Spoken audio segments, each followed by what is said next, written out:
안녕하세요. 저는 남편과 20살, 대학 시절에 만나 10년 연애를 하고 결혼을 했어요. 연애 기간이 짧지 않은 시간이라 그 사람을 잘 안다고 생각했습니다. 그렇게 결혼을 하고 처음엔 참 행복했어요. 오랜 기간 서로를 알아온 탓에 편하기도 했고 결혼 생활이 주는 안정감이 참 좋았죠. 하지만 결혼 생활 3년도 채 되지 않아 저희 관계는 금이 가기 시작했습니다. 남편에게 다른 여자가 생겼거든요. 바람을 핀 건 집 근처에 있는 헬스장에서였습니다. 남편은 결혼하고 살이 많이 쪄서 살을 좀 빼겠다고 집 근처 헬스장을 등록해서 PT를 받겠다고 하더군요. 그런데 원래 운동을 그렇게 열심히 하는 사람은 아니어서 연애 때도 운동을 등록하기만 하고 자주 안 나갔었는데 이번엔 정말 열심히 나가는 거예요. 그래서 제대로 마음 잡았나 보다 했어요. 그런데 그때쯤 귀가가 자주 늦어지더라고요. 툭하면 야근이다, 회식이다, 친구네가 상을 당했다 등등 변명도 다양하게 하면서요. 제가 뭔가 수상쩍어서 남편을 유의 깊게 지켜보고 있었어요. 그런데 하루는 집에 있다가 갑자기 친구에게 급한 일이 생겼다며 나간다는 겁니다. 그런데 급한 일이라면서 씻고 옷도 신경 쓰고 거울 앞에서 한참 머리를 만지다 나가는 거예요. 친구 만나러 가면서 저렇게 꾸밀 일이 뭐가 있나요? 저는 뭔가 이상하다 싶어 몰래 따라 나섰죠. 그런데 남편의 차는 뜬금없이 헬스장 쪽 근처에서 멈추는 거예요. 그리고 헬스장 앞에서 누굴 기다리더니 잠시 후 그 여자가 내려와서 남편 팔짱을 끼더라고요. 저는 그 여자를 한눈에 알아봤습니다. 남편이 처음 헬스장 등록할 때 저도 따라갔었거든요. 같이 다닐까 해서요. 하지만 저는 일도 바쁘고 해서 설명만 듣고 등록은 안 했는데 그때 설명을 해준 그 여자 트레이너인 겁니다.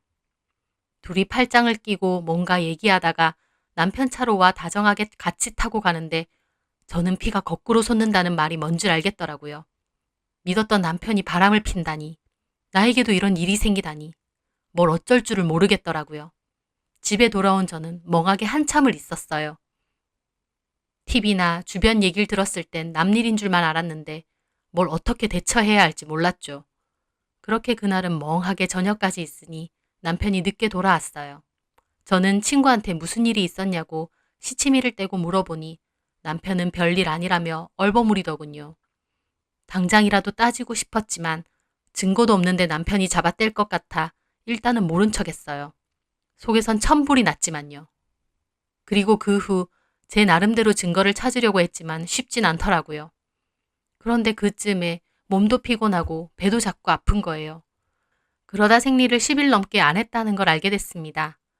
혹시나 해서 임신 테스트기를 써봤는데 2줄, 임신이었습니다. 2줄이 나온 걸 보고 엄청 울었어요. 그렇게 기다리던 아기였는데 기뻐할 수가 없었기 때문이죠. 제 상황이 너무 비참하고 힘들어 한참을 화장실에서 울었네요.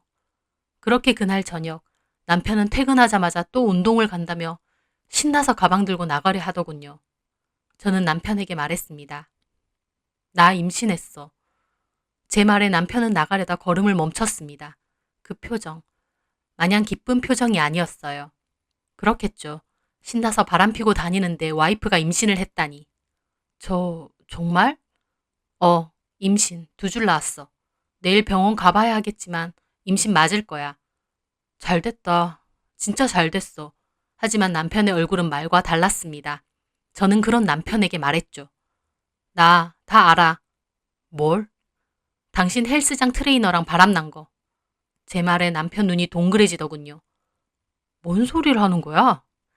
시치미 뗄 생각하지 마. 내가 직접 봤어. 둘이 팔짱 끼고 다니는 거. 잘못 본 거야. 나 아니야. 나 요즘 당신 바람 피는 거 증거 잡으려고 얼마나 괴로운 줄 알아? 근데 생리도 안 하고 몸도 안 좋아서 확인해 보니까 임신했더라. 이제 증거 잡는 그딴 짓 안 하고 싶어. 당신도 양심이라는 게 있음 이제 그만해. 내가 아기까지 가졌는데 태교는 못할 망정 당신 뒤나 캐며 증거 찾아야겠어? 당신은 계속 그딴 짓 하고 다닐 거야? 제 말에 남편은 아무런 말도 없었습니다. 저는 침울한 기분으로 말했죠.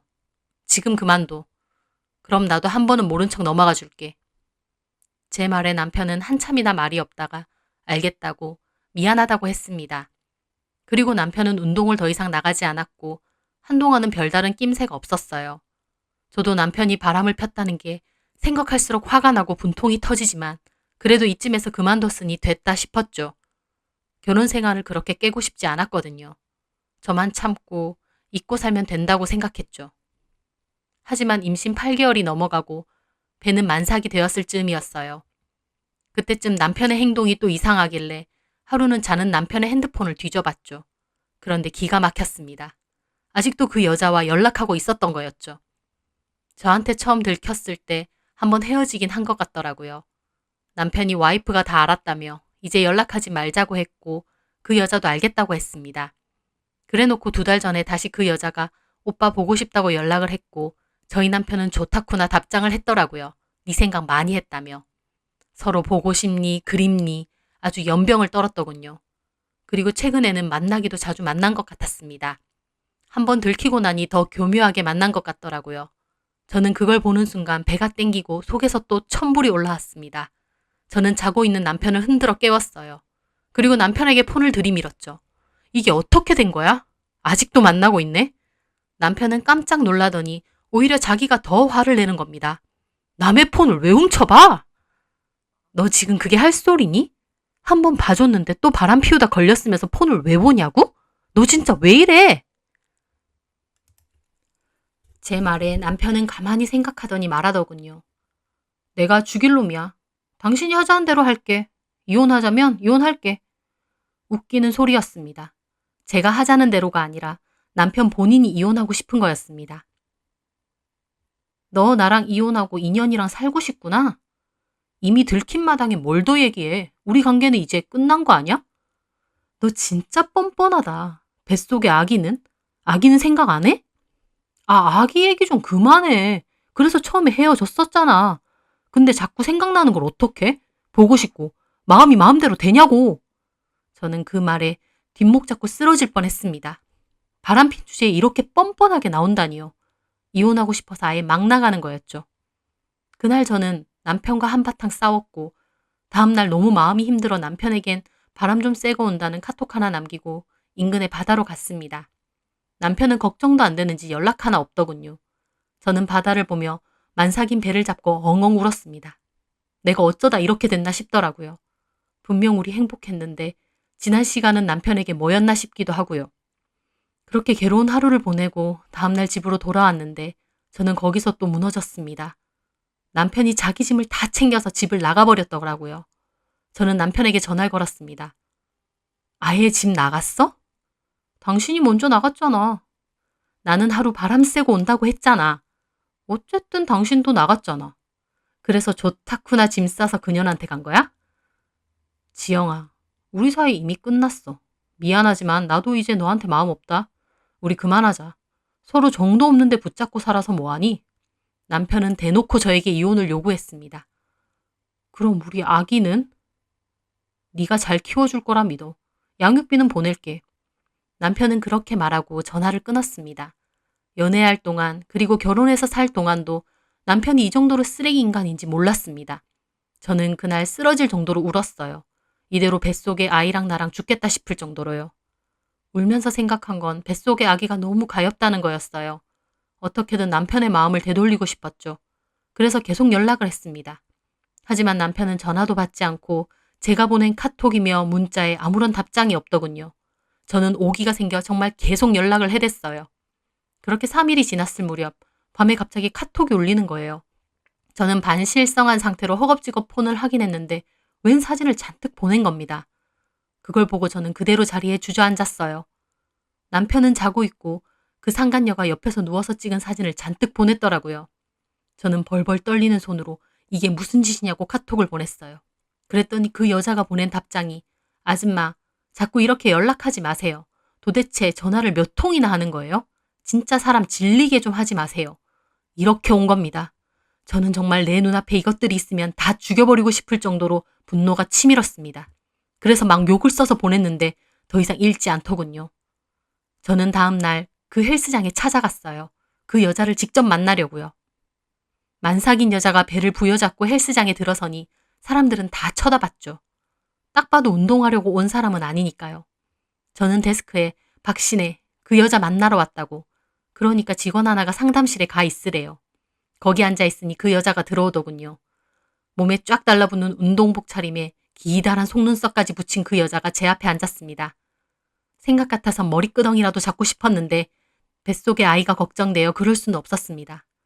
그 여자는 미안한 기색도 없고 민망한 기색도 없었어요. 제가 먼저 말했습니다.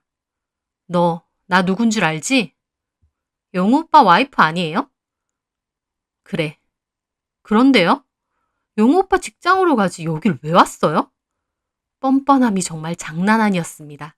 그 정도니까 저한테 그런 카톡도 보낸 거겠죠. 너랑 바람 폈으니까 너한테 왔지. 저한테 오면 뭐 달라져요? 오빠를 설득하세요. 저한테 그러지 말고. 연락을 받아야 얘기를 하던지 말던지 할 거 아니야. 그걸 왜 저한테 그러냐고요. 오빠가 연락하기 싫다는데. 너 진짜 뻔뻔하구나. 근데 어디다 대고 반말이야? 몇 살인데? 정말 양아치가 따로 없었습니다. 상간녀는 이런 상황이 낯설지 않아 보였어요. 이런 짓을 저지른 게 한두 번이 아닌 눈치였죠. 뭐라고?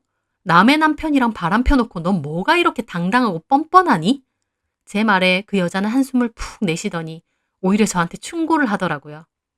아줌마, 나한테 이러는 거 아무 의미 없어. 애초에 내가 꼬신 줄 알아? 오빠가 나한테 먼저 작업 걸었다고. 오빠가 당신 너무 질리고 싫대. 뭐 연애도 오래 했다며? 오래 만난 김에 헤어지기 뭐해서 그냥 결혼한 거라던데? 남편 놈은 그딴 소리까지 해댄 거였습니다. 저는 정말 절망스럽고 비참하고 분노로 온몸이 떨리더라고요. 상간녀를 만나면 막 따지고 싶었는데 상간녀의 태도에 오히려 말문이 턱 막혔습니다. 상간녀는 제 배를 보며 한숨을 쉬더라고요. 아줌마도 참 갑갑하다. 그러게 남편 간수 좀 잘하지. 내가 아니더라도 이미 오빠는 아줌마랑 헤어지고 싶었을걸? 그러니까 애먼 나한테 따지지 말고 오빠랑 얘기해요. 상간녀는 그렇게 말하고 자리에서 일어났습니다. 저는 말 한마디 못하고 일어서는 제 스스로가 너무 비참해 눈물이 다 나더라고요. 그래서 도망치듯 그곳을 뛰쳐나왔습니다. 엘리베이터를 타서 거울을 봤는데 제 모습이 너무 서글프더라고요. 얼마나 마음고생이 심했는지 얼굴살은 다 빠지고 두 눈은 퉁퉁 부어 있었습니다.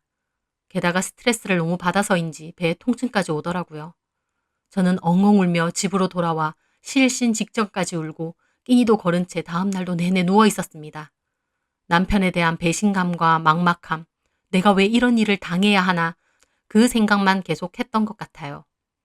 그렇게 시체처럼 지낸 지 며칠이 지났고 저는 자리에 누워 꼼짝도 할 수 없었습니다. 그때 엄마에게 전화가 왔고 저는 가까스로 전화를 받았는데 그 후로 기억이 안 나요. 아마 그대로 혼절한 모양이었습니다. 눈 떠보니 저는 병원에 있었고 옆에선 엄마가 제 손을 잡고 있으셨어요.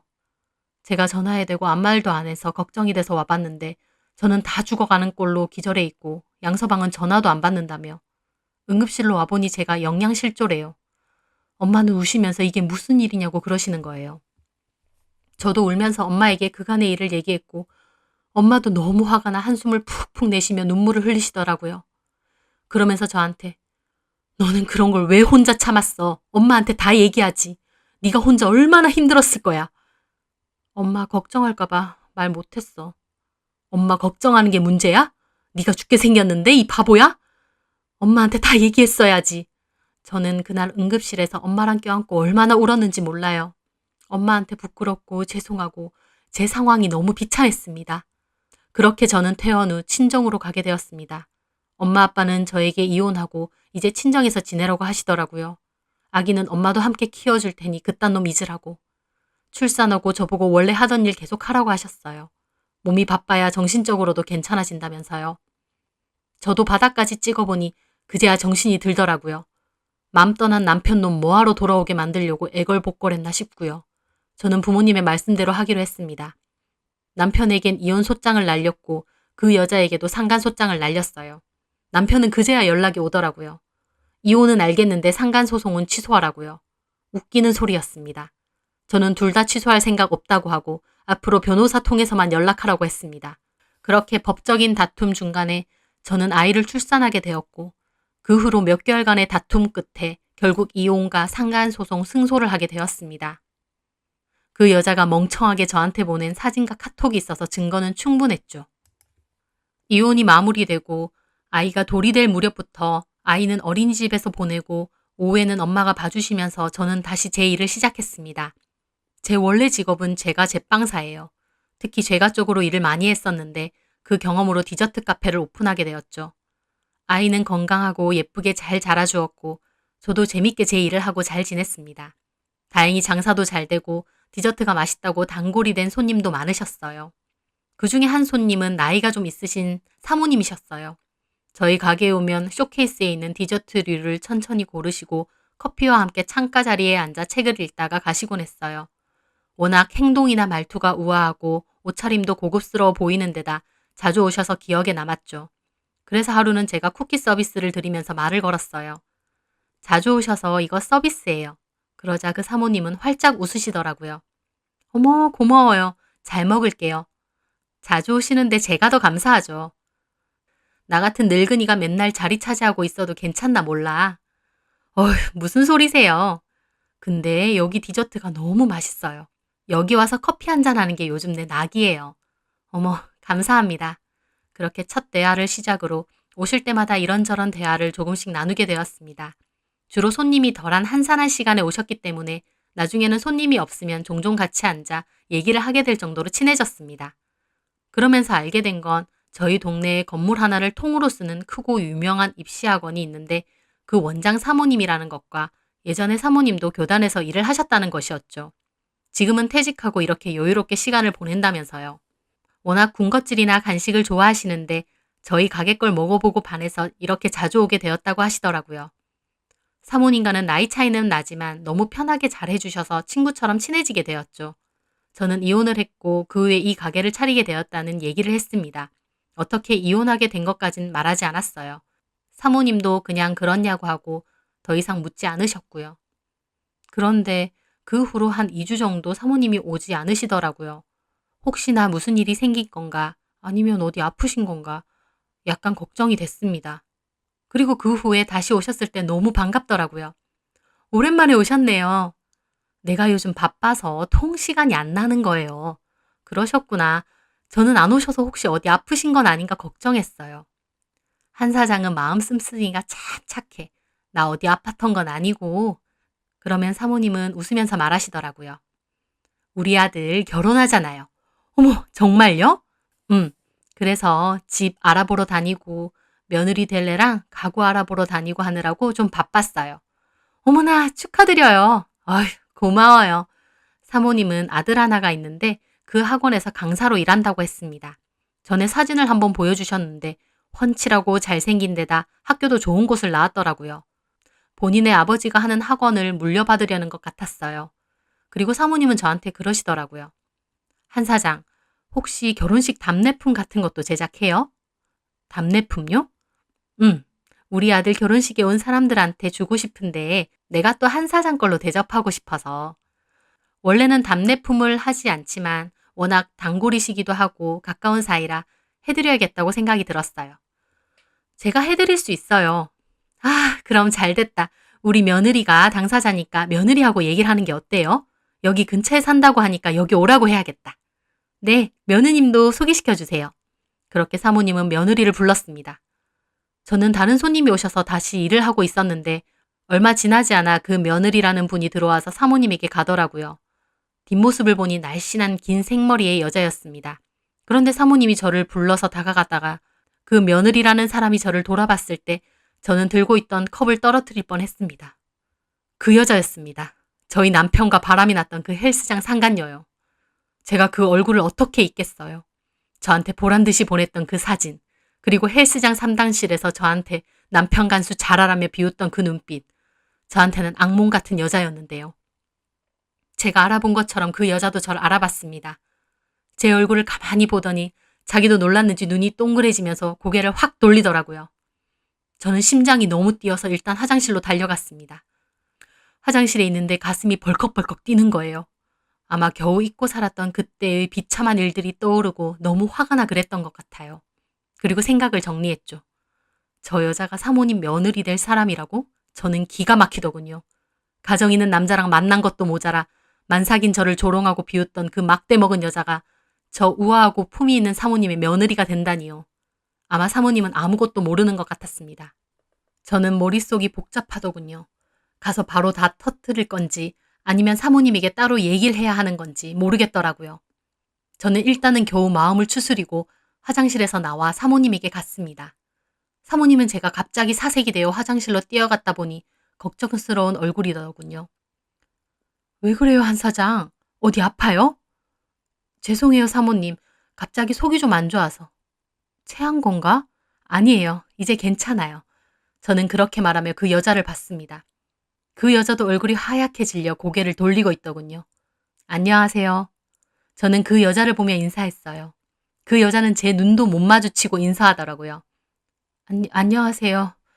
우리 며느리 될 애예요. 네. 사모님은 며느리에게도 저를 소개했습니다. 내가 말했던 한 사장. 이 카페 주인인데 디저트류가 정말 맛있어. 여기서 답례품 하는 게 어떨까? 그 여자는 어색하게 웃더라고요. 아, 네, 어머님. 근데 너도 어디 아프니? 왜 이렇게 식은땀을 흘려? 얼굴도 창백하고. 사모님의 물음에 그 여자는 이마를 닦으며 어색하게 웃고 있더군요. 눈알 굴리는 게 보였습니다. 어떻게 이 상황을 벗어날까 싶은 눈치였죠. 저는 그게 너무 얄미워서 일부러 말했습니다. 근데 며느님, 얼굴이 되게 낯이 익으시다. 제 말에 그 여자는 저를 슬쩍 노려보더군요. 그래요? 이 가게 왔었니? 아니요. 일단 앉아. 커피 한잔 하자. 저 어머님, 정말 죄송한데요. 제가 급한 약속이 있었는데 어머님이 부르셔서 온 거거든요. 어머, 그러니? 미안하다. 그럼 가봐. 네, 제가 나중에 연락드릴게요. 상간녀는 그렇게 말하더니 도망치듯 저희 가게를 빠져나갔습니다. 저는 그 모습을 보며 코웃음을 쳤죠. 저는 사모님께 물었어요. 아드님은 며느리 되실 분 어떻게 아시게 된 거예요? 아, 우리 아들이 친구한테 소개받았대요. 운동하던 애라는데 지금은 그만두고 대학원 다니고 있고 애가 참 싹싹하고 착해요. 착하다니. 사모님은 속아도 단단히 속았다는 생각이 들었죠. 저는 사모님이 돌아가고 나서 계속 어떻게 말씀을 드릴까 고민을 했어요. 최대한 빨리 말씀을 드리는 게 좋을 것 같았습니다. 그래서 사모님께 전화를 드렸어요. 답례품 일 때문에 전화번호 받은 게 있었거든요. 사모님, 저 한 사장이에요. 갑작스러우시겠지만 꼭 드릴 말씀이 있는데 혹시 저녁 시간에 잠깐만 저희 가게에 들러주실 수 있을까요? 제가 갑자기 전화를 해서 보자고 하니 사모님이 당황하신 것 같더라고요. 무슨 일이에요, 한 사장? 전화로는 어려워요? 꼭 뵙고 드려야 될 말이에요. 부탁드릴게요. 사모님은 알겠다고 하더라고요.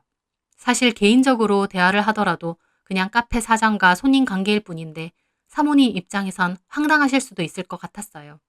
하지만 빨리 말씀드리지 않으면 그 불려어 같은 상간녀가 어떤 말로 사모님에게 둘러댈지 알 수 없었죠. 그렇게 가게에는 영업 종료 팻말을 걸어놓고 기다리고 있을 때였어요. 30분 정도 기다리니 사모님이 들어오시더라고요. 오셨어요? 네, 한 사장. 무슨 일이에요? 여기 잠깐 앉으세요. 물 한 잔 드릴까요? 고마워요. 혹시 급한 일인가 해서 부랴부랴 왔더니 저기 나 화장실 좀 갔다가 올게요. 네, 사모님. 사모님은 그렇게 화장실을 들어가셨어요. 저는 물보다는 차가 나을 것 같아 차를 준비하려고 카페 주방으로 들어가는데 뒤를 이어 누가 갑자기 가게 문을 여는 거예요. 영업 끝났다고 말하며 고개를 들었는데 깜짝 놀랐습니다. 그 상간녀가 불쑥 들어온 거였어요. 그 여자는 제 앞에 성큼성큼 오더라고요. 저는 속으로 이 여자는 왜 왔지? 사모님이랑 같이 온 건가? 혼자 오라고 말씀드릴 걸 그랬나? 별의별 생각이 다 들었어요. 그런데 그 여자가 대뜸 저한테 그러는 거예요. 얘기했어요? 뭘? 그 일 다 얘기했냐고요. 상간녀는 사모님과 같이 온 게 아니었습니다. 낮에 있었던 일 때문에 불안해서 저를 만나러 온 거였어요. 저는 화장실에 간 사모님이 신경 쓰이더라고요. 아직 안 했는데? 아직? 그럼 얘기할 거란 말이에요? 상간녀는 저를 잡아먹기라도 할 듯 큰 소리를 내더군요. 그리고 저도 슬슬 열받는 거예요. 누가 가해자고 누가 피해자인데 저한테 소리를 지르나요? 저도 얘기했습니다. 그래, 얘기 못할 거 있니? 당신이 뭔데? 뭔데 갑자기 튀어나와서 남의 결혼 깨려고 하는 건데? 그 말에 저는 기가 막혔습니다. 멀쩡한 남의 가정 먼저 박살낸 게 누군데요? 너는 남의 결혼 생활 개박살 만들어 놓고 네 결혼은 그렇게 하면 안 돼? 그리고 유부남인 거 알면서도 꼬신 너랑 엄연히 있는 사실 알려드리는 나랑 같은 상황이니? 당신이 뭔데 그딴 소리를 하냐고. 말하기만 해봐. 나도 가만 안 있어. 가만 안 있으면 어쩔 건데. 사모님한테 다 얘기할 거야. 사모님은 무슨 죄라서 너 같은 걸 며느리로 맞아야 돼? 사모님도 다 속고 계신 거 아니야? 제 말에 상간녀는 위협적으로 다가왔습니다. 속든 말든 네가 뭔 상관이냐고. 아줌마가 나 상간 소송했을 때도 나 진짜 빡 돌았는데 이번엔 내 결혼까지 망치려고? 나 한다면 하는 여자야. 내 결혼 건드리면 아줌마랑 아줌마 가게 가만 안 둬. 어떻게든 다 찢어놓을 거니까 그런 줄 알아. 두 눈을 시퍼렇게 뜨고 협박질을 해대는데 좀 무서웠습니다. 눈깔이 좀 돌아 보이더라고요. 낮에 사모님 앞에서 웃는 얼굴과는 아예 다른 얼굴이었습니다. 하긴 이 정도 멘탈의 성깔이니 유부남하고 놀아나고 상간 소송까지 당해도 고개 빳빳이 들고 더 따지고 드는 거겠죠. 하지만 저도 그 여자와 개념 없는 남편 덕에 산전수정 다 겪은 사람입니다. 저도 열받아서 들고 있던 찻잔을 바닥으로 던졌어요. 찻잔은 와장창 소리를 내며 깨졌죠. 제 행동에 그 여자도 좀 놀라더군요. 저는 미친년처럼 소리를 질렀습니다. 야! 너 미쳐서 앞뒤 분간이 안 되냐? 유부남이랑 놀아난 것도 너고 남의 가장 파탄내고 상간소송 당한 것도 다 네가 저지른 거야. 그러면서 누구더러 가만 있니 안 있니야? 내가 그때 만삭이고 정신적으로 충격이 너무 커서 가만히 있었는데 너 내가 가만히 있으니 가만히로 보여? 너네 때문에 나 뱃속에 애랑 죽을 생각까지 한 여자야. 무서운 게 있는 줄 알아? 잘못했다고 봐달라고 빌어도 시원찮을 판에 협박질? 너야말로 내가 가만히 있을 줄 알아? 제가 악다구니를 쓰며 소리를 지르자 그 여자도 좀 놀란 얼굴이었습니다. 제가 그때 남편 뺏겨도 말도 잘 못하고 어버버 당하니까 저를 완전 물로 본 거였죠. 하지만 그 상간녀도 움찔한 것도 잠시 다시 악다구니를 쓰더군요. 야! 네가 별 볼 일 없어서 니네 남편이 바람난 걸 왜 내 탓을 해? 그리고 그 새끼랑 깨진 지가 언젠데?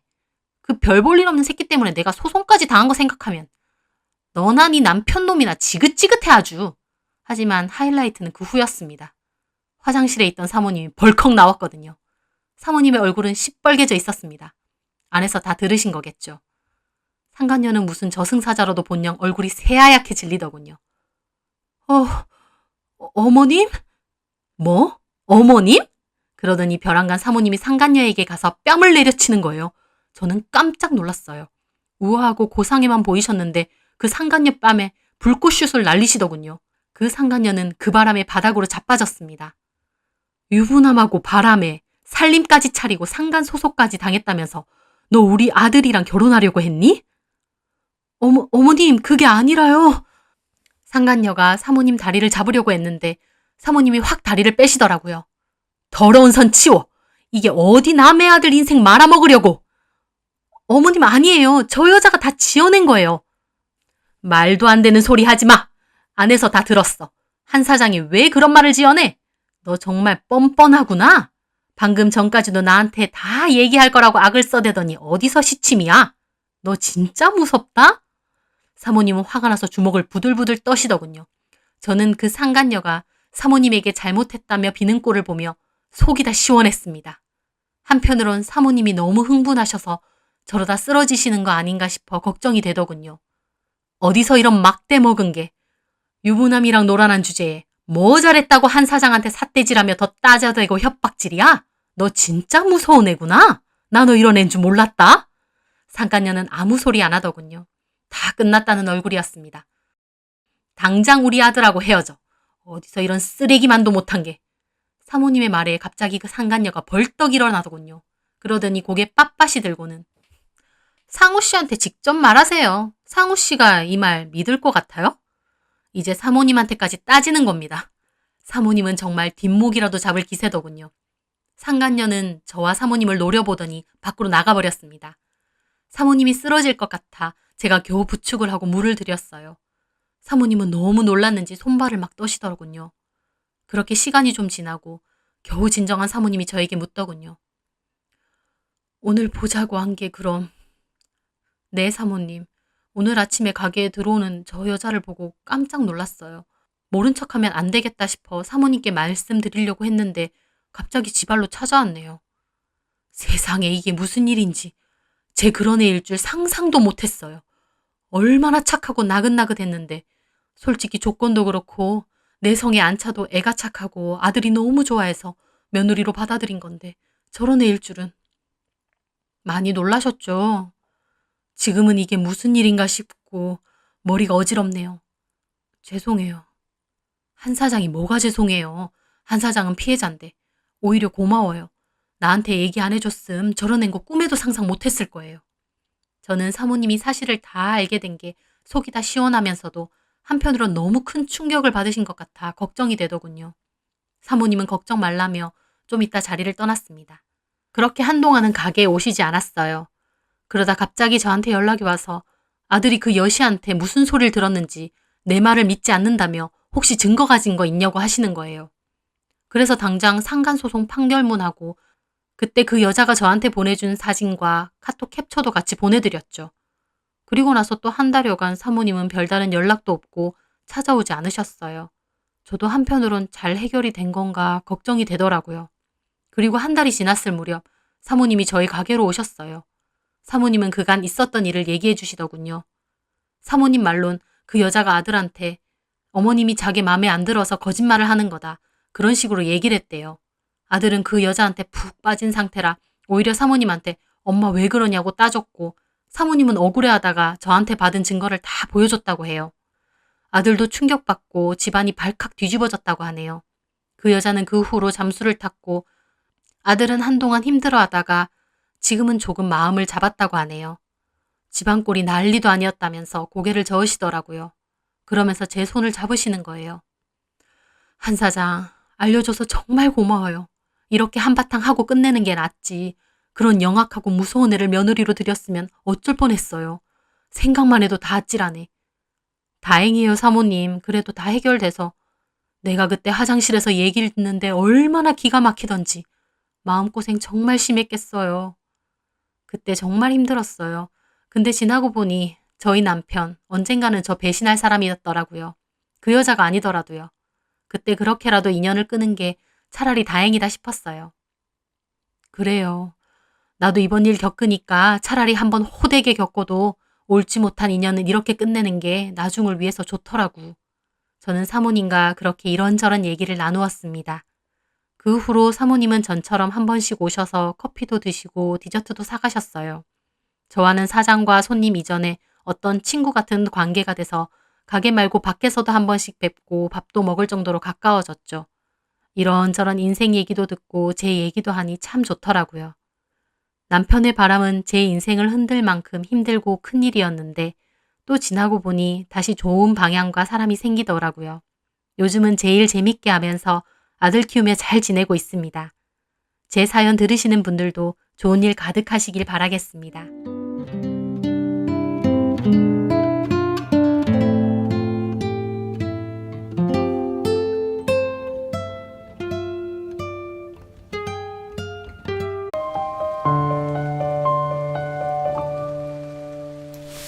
안녕하세요. 저는 올해 68인 여자입니다. 저에게는 아들 하나, 딸 하나가 있는데요. 딸은 결혼 안 했고 아들은 20대 후반에 결혼을 해서 딸 하나가 있습니다. 저에게는 눈에 넣어도 아프지 않을 손녀죠. 그런데 아들은 손녀가 10살 정도 되었을 무렵에 며느리와 이혼을 했습니다. 성격 차이로 자주 싸웠다고 했고 결국 협의 이혼으로 갈라서게 되었어요. 아들 며느리야 다 큰 성인이니 그렇다 쳐도 그 어린 손녀가 받을 상처를 생각하니 참 마음이 아팠죠.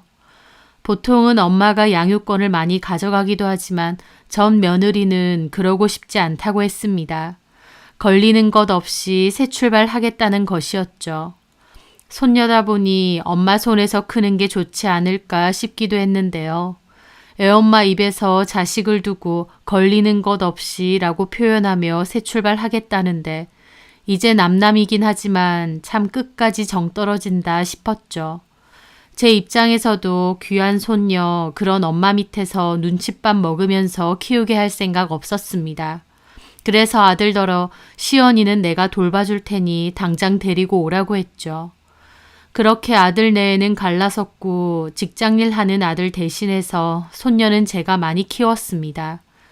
저희 남편은 15년 전에 먼저 떠나갔는데 그때 운영 중이던 건물하고 식당은 다 제 명의로 돌려놓고 갔어요. 식당은 믿을 만한 점장이 있어서 저는 이따금씩 방문해서 관리만 하는 정도고 그 점장이 직접 운영을 하고 있습니다. 건물세랑 식당 수입 덕분에 사는 형편은 나쁘지 않아요. 게다가 손녀가 아예 어린 것도 아니고 초등학생이었기 때문에 일일이 돌봐주고 신경 써야 될 정도도 아니었습니다. 그래서 손녀를 제가 키우는 건 전혀 힘들지 않았어요. 어린 나이에 부모가 이혼하고 엄마랑도 떨어져 사는 거다 보니 얼마나 슬플까 걱정도 많이 되었지만 속 깊고 의젓한 아이여서 그런지 겉으로는 참 밝고 씩씩하게 잘 지냈습니다. 저도 꿋꿋하게 잘 지내주는 손녀가 기특하기도 하고 또 짠하기도 하고 가만 지켜보면 참 예쁘고 고맙기도 했죠. 저희 손녀는 저랑 있으면 조잘조잘 얘기도 잘하고 친구들 사이에서 유행하는 간식 같은 것도 곧잘 사와서 저한테 먹어보라고 그래요. 같이 사는 저희 딸도 출장이 잦은 직업이라 집을 비우는 일이 많다 보니 저 혼자 집에 있을 때가 많은데 손녀가 늘 옆에 있다 보니 외로움도 덜고 집안이 활기차게 느껴질 때가 많았죠. 제가 그렇게 많은 나이도 아니고 손녀 대학교 들어갈 때까진 제가 전담해서 키우려고 했습니다. 아들한테도 그렇게 말을 해두었어요. 시연이는 내가 알아서 키울 거니까 걱정 말라고. 너는 네 사회생활 열심히 해도 된다고요. 다만 그 얘기는 했었습니다. 만약에 여자를 만난다고 해도 그냥 사귀는 정도만 하지 재혼은 나중에 하라고요. 자식만 생각하면 조금이라도 더 젊을 때 좋은 여자 만나서 새 가정 이뤘으면 싶기도 하지만 손녀를 생각하면 마음이 달랐습니다. 시연이가 많이 어린데 부모 이혼한 것 때문에 가뜩이나 속에서 얼마나 상처가 크겠느냐. 그 어린 게 속이 깊어서 말은 못해도 골마 있을 거다. 게다가 곧 사춘기도 올 건데 행여나 네가 덜컥 재혼이라도 한다 하고 새엄마라도 데리고 오면 시연이가 얼마나 혼란스럽고 힘들겠느냐. 이혼만으로도 애한테 상처가 클 테니 누굴 만나도 재혼만큼은 시연이 대학 가고 나서 하는 걸로 해라 라고요. 아들도 제 말에 바로 알겠다고 했습니다.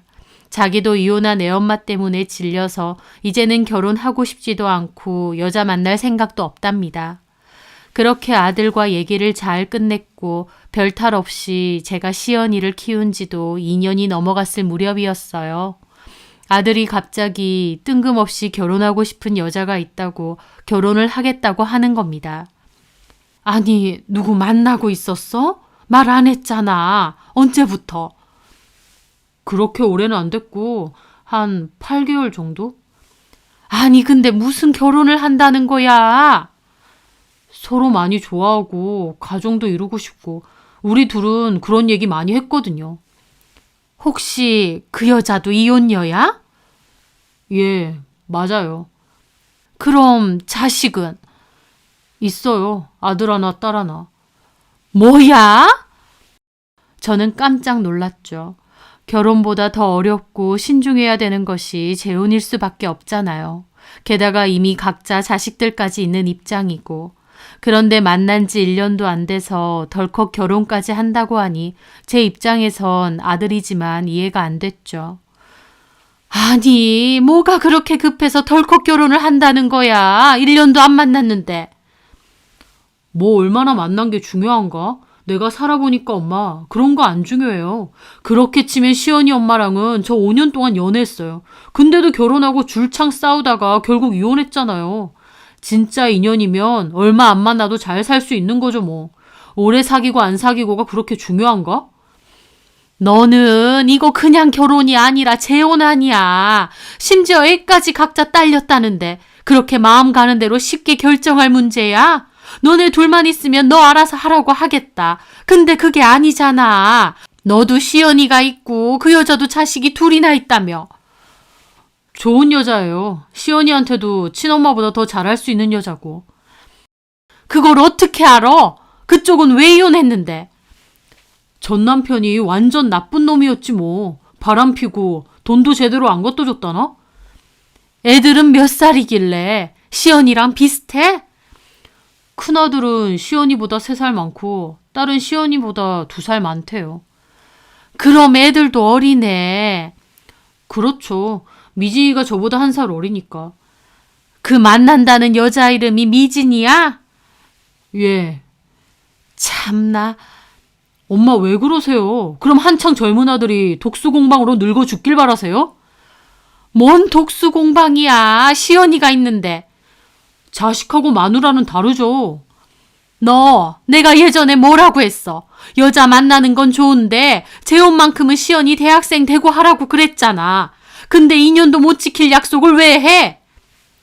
앞길 제가 어떻게 알았겠어요. 그땐 저도 진짜 결혼이라면 치가 떨렸다고요. 시연이 엄마 때문에. 근데 저도 미진이 만나서 다시 마음 떨리고 결혼하고 싶어질지 몰랐죠. 아휴, 왜 자꾸 그러세요? 다 큰 아들이 알아서 판단해서 결혼한다는데. 너는 시연이 생각은 안 하냐? 시연이가 왜요? 시연이도 새엄마 생기고 오빠 언니 생기면 안 외롭고 좋지. 나는 모르겠다. 재혼해서 잘 사는 집들도 많다지만 시연이 입장에선 너무 혼란스러울 것 같아. 뭘 혼란스러워요. 재혼 가정이 얼마나 많은데. 그래서 엄마는 싫다고요? 그 여자를 안 만나봤으니 좋고 싫고 할 게 어딨겠어. 다만 너무 갑작스럽다 이거지. 좋은 여자예요. 엄마도 보시면 좋아하실 거예요. 시연이한테도 좋은 거라니까요. 엄마가 아무리 봐주신다 해도 그래도 할머니잖아요. 시연이한테는 할머니보다는 엄마 손길이 필요할 때가 많은 거예요. 저만 생각해서 재혼하겠다는 게 아니고 시연이 생각해서 엄마 만들어주고 싶은 것도 있어서 그래요. 아니, 그 집도 애가 둘인데 시연이를 그렇게까지 챙기고 생각해 주겠어? 그런 여자 아니라니까요. 시연이도 친딸처럼 잘 챙겨줄 수 있는 그런 여자예요. 엄마 아들이 아무하고나 재혼하려 하겠어요? 그러면서 아들은 탐탁치 않아 하는 저를 설득하더라고요. 다 큰 아들 본인이 결혼하겠다는데 지 행복 찾고 싶다는데 제가 아무리 부모라고 해도 어떻게 끝까지 말리겠습니까? 바짓가랑이 잡고 뜯어 말릴 수도 없는 노릇이고요. 다만 저는 손녀를 생각하면 너무 걱정이 되었죠. 제가 이 이야기를 주변 친구들에게 하니 친구들은 제가 너무 유난이라고 하더라고요. 아들내미 평생 혼자 사는 것보다 이제라도 인연 만나서 재혼한다고 하는데 엄마로서 왜 말리느냐. 손녀한테도 새엄마긴 하지만 엄마가 생기는 게 더 좋을 수도 있다고 하면서요. 그래서 저는 못 이기는 척 아들에게 여자친구 한번 데리고 와보라고 했습니다. 그렇게 미진이라는 아들 여자친구는 저희 집에 오게 되었어요. 어머님, 안녕하세요. 처음 뵙겠습니다. 한미진이라고 합니다. 반가워요. 여기까지 온다고 고생했어요. 고생은요, 오빠가 태워줬는데요. 어머님 집이 너무 예뻐요. 깔끔하고 세련됐고. 어쩜 이렇게 감각이 좋으세요? 아, 그래요? 내가 한 건 아니고 우리 딸이 건축 관련 일을 해서 몇 년 전에 싹 바꿨어요. 그렇구나. 집이 너무 좋은 거 있죠. 저 이렇게 넓고 좋은 집은 진짜 오랜만에 와보는 것 같아요. 미지는 생글생글 웃으며 말도 잘하더라고요. 처음 본 저한테도 스스럼 없이 애교 있게 구는데 비교하긴 그렇지만 성격이 예전 며느리하고는 하늘과 땅 차이였습니다. 예전 며느리는 말도 거의 없고 표정도 별로 없고 뭘 물어봐도 시큰둥한 편이었거든요. 그런데 미진이는 내내 웃는 얼굴로 어머님 어머님 하니까 참 밝고 명랑하구나 싶어서 저도 호감이 갔죠. 집에 인사하러 오는 거라서 제가 이것저것 잔뜩 차리고 있었는데 주방에 들어와서 싹싹하게 도우려고 하고요. 아이고, 옷도 예쁜 거 입었는데 됐어요. 나가 있어요. 밥만 올리면 되니까. 어머님이 식사 준비해 주시는데 제가 어떻게 가만히 있나요? 밥이라도 제가 펄게요. 주걱 어딨어요, 어머님? 아유, 됐다니까. 내가 할게요. 어머니, 저 이런 거 잘해요. 앞으로는 저한테 다 맡겨주세요. 그리고 어머님, 저한테 편하게 말씀하세요. 이제 자주 볼 사이인데. 하면서 먼저 나서서 밥하고 식사 준비를 하려고 하는 겁니다. 워낙 곰살 맞은 성격이다 보니 절에서 우리 아들도 푹 빠졌나 싶더라고요. 그렇게 식사 준비가 끝나갈 무렵 학원에 갔던 손녀도 돌아왔죠. 왔어, 우리 시연이. 다녀왔습니다. 손녀는 그전에도 미진이를 몇 번 봐서 익숙한지 미진이에게 인사를 꾸벅 하더라고요. 시연이 왔구나. 반가워. 미진이는 손녀에게 가더니 머리도 쓰다듬고 예뻐하더라고요. 학원 잘 갔다 왔어? 네. 얼른 손 씻고 와. 할머니가 뭐 많이 차려주셨네. 배고플 텐데 얼른 먹자. 손녀에게도 딸 대하듯 다정하게 말하는데 그 모습이 보기 좋더라고요. 그렇게 둘러앉아 식사를 했습니다. 들어보니 아들 하나, 딸 하나 있다고. 네, 맞습니다. 같이 오라고 했는데 왜 혼자만? 오늘은 저만 오는 게 좋을 것 같아서요. 다음에 저희 아이들도 데리고 올게요, 어머님. 저희 아이들에게도 좋은 할머니가 생긴 것 같아서 너무 좋아요. 그러더라고요. 그리고는 미진이는 조기살을 바르더니 저희 손녀 밥숟가락 위에 올려주는 겁니다. 많이 먹어, 시연아. 저희 손녀 먹으라고 생선살 발라주고 반찬 밀어주는데 제 앞이라서 그럴 수도 있겠지만 그래도 잘하려고 노력하는 모습들이 보였죠. 그날 손녀는 숙제한다고 방에 들어갔고 저는 미진이에게 얘기했습니다. 나는 다른 것보다 우리 시연이가 좀 걸리는 게 커. 엄마 아빠 일찍 이혼하고 어린 게 마음에 상처가 많을 것 같은데 또 새엄마가 들어온다고 하면. 네, 무슨 걱정하시는지 압니다. 미진이네 아이들도 그렇겠지. 새아빠라고 해도 우리 아들이 낯설고. 저희 아이들은 이미 상우 씨를 아빠처럼 생각하고 편해해요. 자주 만났나 봐. 네, 한 번씩. 시연이도 같이 본 적 있고요. 만나면 저희 아이들하고 시연이도 곧 잘 지내요. 저는 고개를 끄덕였습니다. 미진이는 제 눈치를 살짝 보더니 그러더군요. 어머님이 뭐 걱정하시는지 잘 알겠어요. 그런데 걱정하지 마세요. 저 시연이를 제 셋째 딸이라고 생각해요. 착하고 의젓하고 참 좋아요. 마음이 가고. 그래? 그럼요. 제 입장에서도 재혼인데 마음이 안 가면 재혼을 어떻게 하나요? 어머님 걱정하실 일 없게 제가 잘할게요. 특히 시연이한테요. 제 걱정하는 마음을 먼저 알아채고 저렇게 말해주더라고요. 워낙 밝고 싹싹해 보이다 보니 저도 마음이 한결 놓이기도 했습니다. 그날 밤 저는 시연이에게도 물어보게 되었어요. 시연아, 너는 아빠가 새로 결혼한다면 어떨 것 같아? 너한테 새엄마가 생기는 건데. 시연이는 잠깐 망설이더니 괜찮다고 하더라고요. 마냥 괜찮다고만 하지 말고 이 할머니한텐 솔직하게 말해도 돼. 아니에요. 진짜 좋아요. 아줌마도 저한테 잘해주시고 저도 좋아요. 아줌마가 잘해줘? 네. 많이 챙겨주고 저 먹고 싶어 하는 것도 잘 사다 주세요. 그 집에 있는 언니하고 오빠는 만나봤다며? 네, 전에 한번. 저한테 잘해줬어요. 저도 좋아요. 손녀는 좋다고 웃어 보였는데 저는 그 모습이 더 마음이 아팠죠. 그 어린 게 친엄마도 아닌데 뭐 얼마나 좋겠나요. 그냥 아빠가 워낙 아줌마를 좋아하고 결혼하고 싶어하는 티를 내다 보니 그 어린 마음에도 좋은 게 좋을 것 같다 싶어 그런 거겠죠. 저는 시연이에게 네가 원하면 너는 할머니랑 계속 살자고 했는데 시연이는 아니랍니다. 결혼하면 자기는 아빠랑 새엄마랑 그 집 가서 살 거랍니다. 그래서 저도 알겠다고 다만 언제든지 다시 오고 싶으면 할머니한테 말하라고 했죠. 그렇게 저도 결혼 허락을 하게 되었고 아들과 미진이는 결혼을 하게 되었어요. 저는 이왕 허락하는 거 결혼하는 것도 도와주자 싶었죠. 그래서 제가 세놓고 있는 집이 있었는데 계약이 마침 끝나서 그 집에 아들 내외 들어가서 살라고 했습니다. 아들은 이혼 후 혼자 사택에서 계속 지냈었는데 재혼할 신혼집은 제가 마련해 준 거죠. 평수도 널찍한 곳이라 5 식구 다 살아도 충분한 곳이기도 했고요.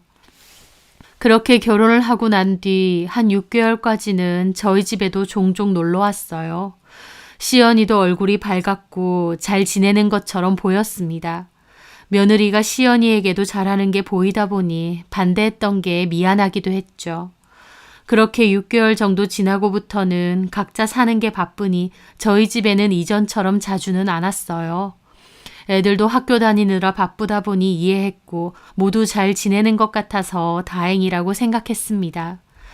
그런데 결혼한 지 1년 정도 지났을 무렵이었어요. 시연이도 볼 겸 아들네 놀러 간다고 했던 저희 딸애가 다음날 보니 표정이 안 좋아져서는 뭔가 골똘히 생각하고 있는 겁니다.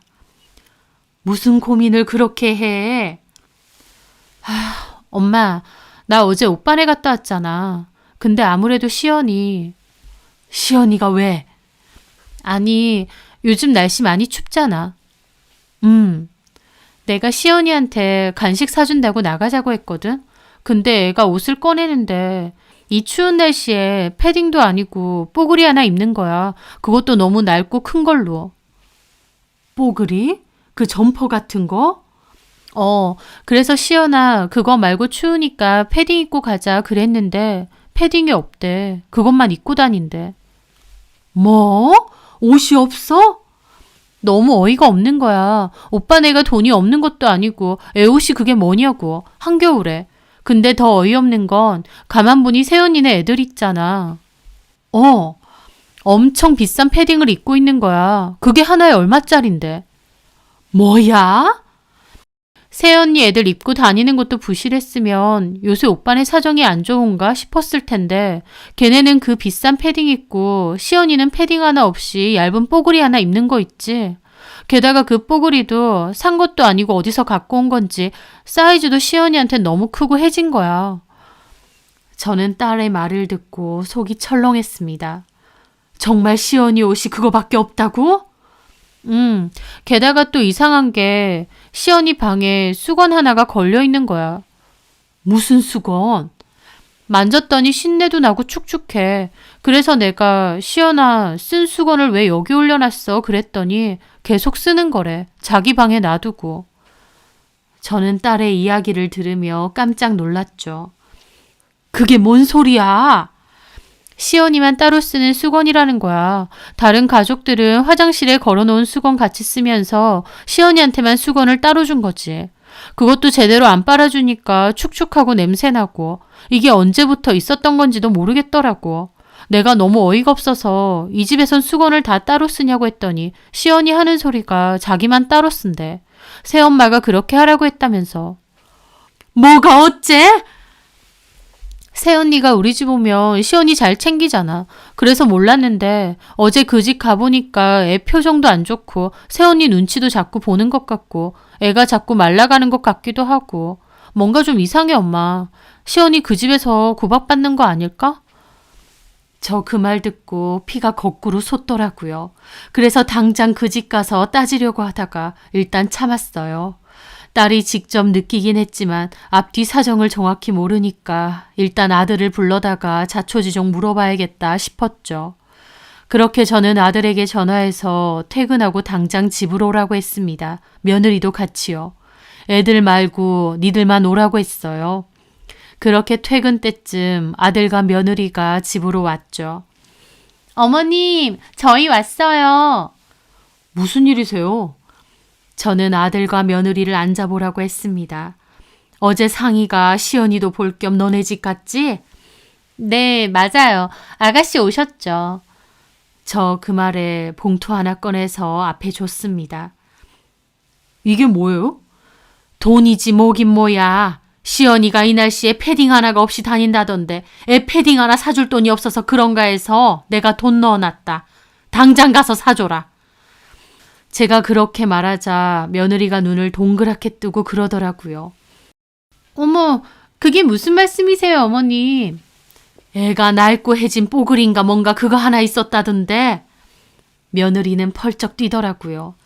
아니에요, 어머님. 오해세요. 아가씨가 오해를 했나 봐요. 그럴 리가 있나요? 시연이도 패딩 있어요. 저희 애들 것보다 더 비싼 걸로 사줬는데요. 패딩이 있다고? 그럼요. 당연하죠, 어머님. 근데 왜 없다고 그래? 애가 이 추운 날씨에 왜 얇게 입고 다니느냐고. 시연이가 그 옷을 워낙 좋아해요. 어머님도 아시잖아요. 그맘때 애들 고집이 얼마나 세요. 제가 시연아 추우니까 패딩 입고 가 그래도 자기는 그 옷이 좋대요. 그러니까 저도 어쩔 수 없이 냅둔 거죠. 하는 겁니다. 저희 딸이 손녀에게 물었을 땐 패딩이 아예 없다고 했는데 며느리는 무슨 소리냐고 더 비싼 걸로 사줬다고 본인이 입기 싫어서 안 입는 것뿐이라고 하는 겁니다. 에이 엄마 상의 말만 듣고 이러면 어떡해. 이 사람이 그럴 사람 아니야. 그럼 수건은 뭔데? 무슨 수건? 아, 시연이 방에 있던 수건 때문에 그러시는 거구나. 아, 그게요. 시연이가 머리가 길잖아요. 그래서 머리 감을 때 수건이 2개 필요하대요. 그래서 제가 하나는 공용 수건 쓰고 나머지는 하나 갖다 놓고 네 방에서 편하게 닦으라고 그랬던 거죠. 머리 말릴 때 쓰라고요. 아가씨가 그거 보고 오해했나 보네. 며느리의 말 같지도 않은 변명에 아들이 더 펄쩍 뛰더군요. 아니 걔는 오해할 게 뭐 있다고 엄마한테 이상한 소리래? 하지만 듣는 저는 이해가 안 됐습니다. 며느리는 오해라고 그러는데 말을 맞는 것 같고 기분이 찜찜하더라고요. 제가 가만히 있자 며느리는 먼저 저에게 그러는 겁니다. 어머님이 뭘 걱정하시는진 아는데요. 그런 거 아닙니다. 저 오히려 섭섭해요. 저 말씀드렸잖아요. 시연이를 제 친딸처럼 생각한다니까요. 세상 사람들이 다 저보고 계모라고 해도 저 마음만큼은 시연이에게 친엄마나 다름없습니다. 그런데 그렇게 오해하시면 저 너무 마음이 아파요. 하면서 눈물도 안 나는데 훌쩍이더라고요. 아들은 저한테 왜 괜히 그러시냐, 이 사람이 얼마나 잘하려고 노력하는 줄 아느냐며 따지고 있고요. 저는 뭔가 석연치는 않지만 일단 알겠다고 했죠. 그런데 그날 아들이 저에게 따로 전화해서 엄마, 왜 그러세요? 우리 잘 살고 있는데. 진짜 섭섭해요.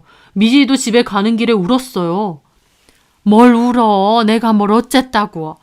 안 울어요, 그럼? 엄마가 사람을 무슨 아동학대범으로 몰아갔잖아요. 몰아간 게 아니라 상황이 그렇잖아. 다 해명했잖아요. 그게 뭔 해명이야. 패딩은 내가 본 적이 없고 수건도 그 냄새나는 수건을 시연이 방에 놔두고 쓴다는데 애한테 관심이 있었으면 설령 2개 쓰라고 해도 방에 있는 수건은 제때 갈아줘야지. 엄마, 애가 셋이에요. 그 사람이 얼마나 정신없겠어요. 그런 것까지 일일이 어떻게 해주냐고요. 시연이가 애도 아니고 이제 알아서 하는 거지. 너 네 와이프 역성 드는데 내 말 잘 들어. 네 새끼는 네가 챙겨야 되는 거야. 미지이도 사람인데 자기 속으로 낳은 자식들한테 당연히 마음 가는 거지, 시연이보다. 그럴수록 너는 더 시연이 챙기고 해야 되는 거야. 너 전처럼 네 생활하느라 바빠서 시연이는 안중에도 없는 거 아니야? 아 엄마, 제가 언제요? 그랬잖아. 나한테 맡겨놓고 제대로 애한테 신경도 안 썼잖아. 엄마, 내가 시연이 아빠인데 그렇게 하겠어? 아 그리고 애들 엄마가 어련히 알아서 한다니까요. 엄마, 제발 우리 잘 살고 있는데 그러지 마세요. 엄마는 아들이 이혼 2번 하는 거라도 보고 싶으세요? 뭐가 어째? 나 미진이랑 잘 지내요. 애들도 나 아빠로 잘 따르고. 우리 집 아무 문제 없어. 그러니까 엄마도 괜히 나서서 그러지 마시라고요. 하면서 전화를 끊어버리더라고요. 아들은 예전에도 손녀에게 큰 관심이 없었습니다. 자식이니까 당연히 애정은 있겠지만 자식보다 본인 생활이 더 중요했었죠. 아들 본인은 결혼 생활에 만족했기에 자식인 시연이에게만 희생을 강요하고 있는 게 아닐까 걱정이 되었던 거죠.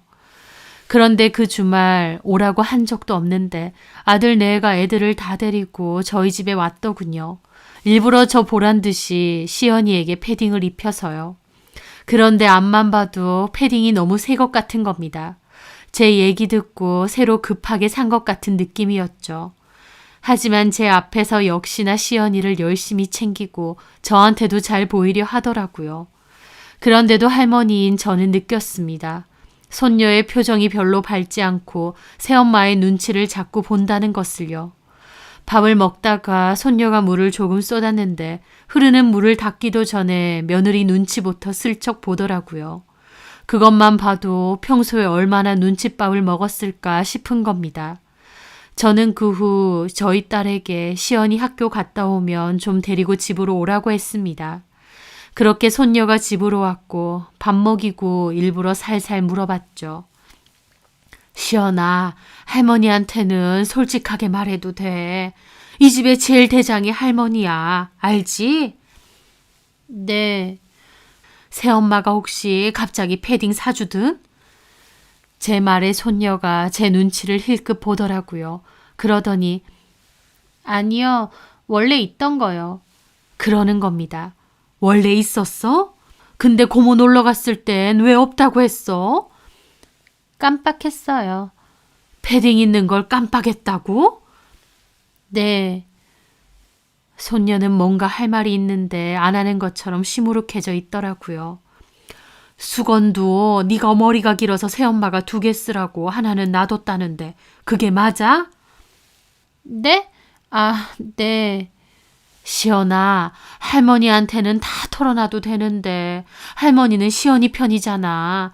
할머니한테 솔직하게 말해줘야 할머니도 시연이를 위해 나서지.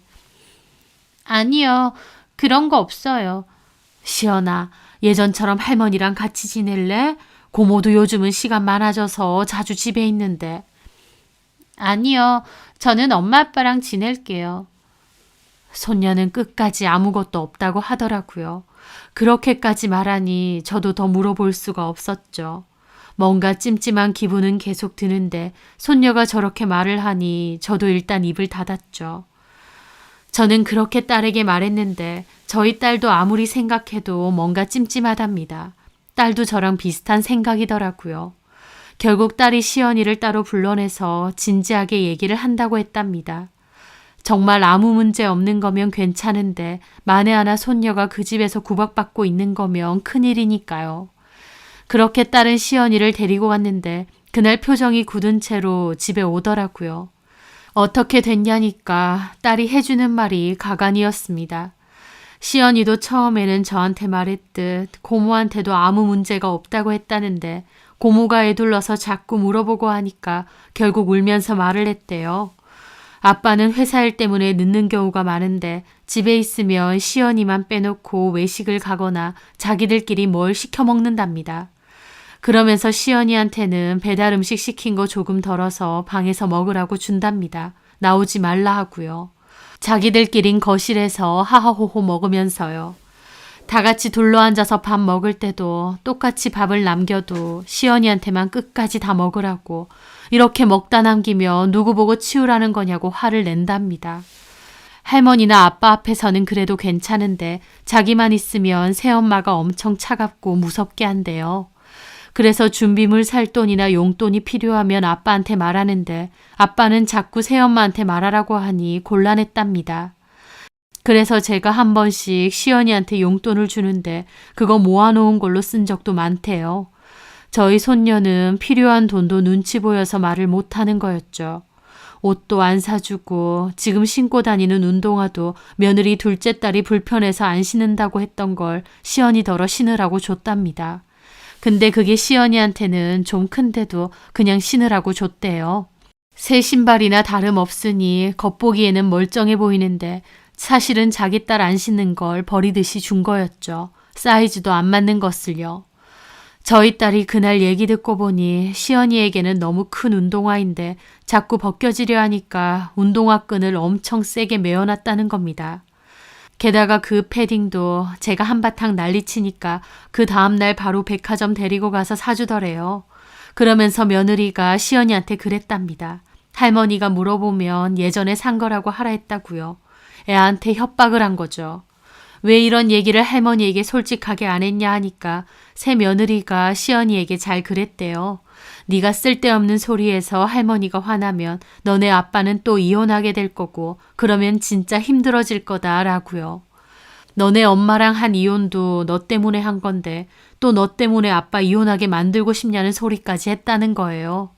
게다가 쓸데없는 소리하면 집에서 쫓아낼 거다. 할머니도 고모도 네 편은 아니다 그랬대요. 그런 소리를 지속적으로 해놓으니까 그 어린 게 할머니한테도 고모한테도 속 시원하게 말도 못하고 속으로 끙끙대고 있었던 겁니다.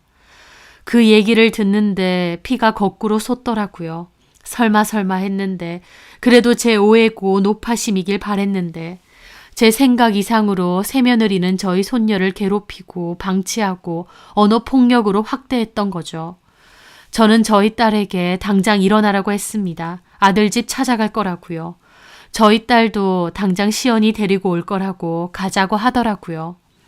그렇게 아들네 집 주차장을 도착했는데 마침 아들이 퇴근하고 왔는지 차에서 내리고 있는 겁니다. 저를 보고 깜짝 놀라더라고요. 엄마, 여기 갑자기 웬일이세요? 너네 집 올라가. 무슨 일인데요? 빨리 올라가. 그 말에 아들이 저희 딸을 노려보더라고요. 너 엄마한테 또 이상한 소리 했지? 너 진짜 왜 그래? 내가 뭘 이상한 소리를 해? 오빠는 오빠 자식도 제대로 못 챙기면서. 뭐가 어째? 이게 진짜? 그만하고 빨리 못 올라가? 내가 내 눈으로 직접 볼 거다. 너한테 내 집 주고 불편할까봐 집들이 때 말고는 여기 온 적이 없는데 이제 안 되겠다. 내가 내 눈으로 내 손이 어쩌고 있는지 직접 봐야겠어. 제가 화가 나서 소리 지르며 앞장서라고 했습니다. 아들도 본인이 더 어이없어하며 올라가더라고요. 그리고 문을 열었는데 아들 뒤에 제가 있자 며느리도 깜짝 놀라는 얼굴인 겁니다. 어머니! 그런데 눈앞에 보이는 광경에 저는 또 한 번 뒷목을 잡아야 했습니다. 며느리는 치킨하고 피자 시켜서 거실상에 잔뜩 펼쳐놓고 자기 애들이랑 먹고 있더라고요. 하지만 거기에 시연이는 없었죠. 시연이는 뜬금없이 방에서 나오는 겁니다. 뭘 시켜 먹으면서 시연이는 같이 먹고 있지도 않았던 거죠. 시연이 말처럼요. 그 모습에 저는 눈이 돌아서 시연이 방으로 쫓아갔어요. 그런데 방이 무슨 냉골인 겁니다. 거실은 따뜻한데 방은 보일러를 켠 적이 없는지 냉골인데다 이불도 얇은 혹겹이불 하나 올려져 있더군요. 게다가 책상에는 접시 하나에 피자 하나, 닭고기 2개 올려져 있는 게 덩그러니 있었죠. 같이 먹지도 않으면서 애한테 꼴랑 적어주고 방에서 혼자 먹으라고 한 거였습니다. 그걸 보는데 기가 막히고 코가 막히더군요. 딸한테 들은 것보다 실제로 보니 더 기가 찼죠. 저는 아들을 불렀습니다. 김상우, 네가 직접 봐라. 음식을 시켜놓고 시연이는 같이 먹지도 않고 방에서 꼴랑 익어줬다. 이게 말이 되냐? 먹는 걸로 차별을 해. 게다가 방은 왜 이렇게 춥고 이불은 또 저게 뭐야? 이 날씨에 저 이불이 말이나 돼? 그 말에 아들은 한숨을 쉬더라고요. 며느리는 허겁지겁 달려와서 그러는 겁니다. 아니에요, 어머님. 오해세요. 이건 시연이가 많이 안 먹겠다고 해서 제가 조금 덜어준 거예요. 시연이가 다이어트 하나 봐요. 저 그 말에 눈이 돌아서 접시 위에 닭고기를 며느리에게 집어 던졌습니다. 엄마, 뭐 하시는 거예요? 다이어트? 애가 빼빼 말라서 뼈밖에 없구만. 다이어트? 너 지금 뚫린 입이라고 아무 말이나 하니? 네가 뭔 소리에도 믿어주는 척하니까 시어머니고 뭐고 우습게 보여? 어디서 말도 안 되는 헛소리나 하고 있어? 엄마! 네가 제일 문제야. 네가 그러고도 아빠야? 네 새끼는 네가 똑바로 보라고 했지? 야, 이 등신 같은 놈아. 네 새끼는 이 능골 같은 방에서 혼자서 이러고 있는데 너는 애비라는 놈이 이렇게 자식한테 무관심해? 이러려고 재혼했어? 내가 시연이 놔두고 너 혼자 결혼하라고 했지? 아, 지가 그러겠다고 했다잖아. 지가 안 먹는다는데 왜 이 사람한테 그래? 라면서 며느리 역성들며 저한테 따지고 드는 겁니다. 그러더니 야, 김시연, 네가 말해봐. 네가 새엄마한테 이것만 먹겠다고 한 거지? 맞지? 그 말에 시연이가 울먹거리더니 고개를 끄덕이는 겁니다. 맞다잖아요. 왜 내 집 와서 이렇게 행패 부리는데? 아, 당장 나가요. 아무리 엄마라고 해도 이건 아니지. 잘 살고 있다는데 왜 자꾸 와서 트집이냐고. 하면서 저한테 소리를 지르는 겁니다. 그런데 그 순간 시연이가 갑자기 울음을 터뜨렸죠. 할머니한테 소리 지르지 마. 사실 나 다이어트 한 적 없어. 새엄마가 이거나 먹으라고 주고 갔어. 방에서 나오지 말라고. 배고프다고 해도 뭐라고 해서 그냥 이것만 먹는 거야. 새엄마가 용돈도 잘 안 주고 준비물 사야 되는데 돈도 안 주고 용돈 달라고 하면 나한테 돈 물어가는 귀신이라고 하고 하면서 울더라고요. 그 모습을 보는데 가슴이 너무 아프고 화가 나서 저도 눈물이 왈칵 났죠. 아들놈도 그제야 멈칫하더라고요. 얼마나 지 새끼한테 관심이 없고 너만 참으면 된다는 식으로 애를 닥달했을지. 어린 게 여태까지 어디 말도 못하고 혼자서 얼마나 마음고생했을지 마음이 찢어질 듯 했습니다.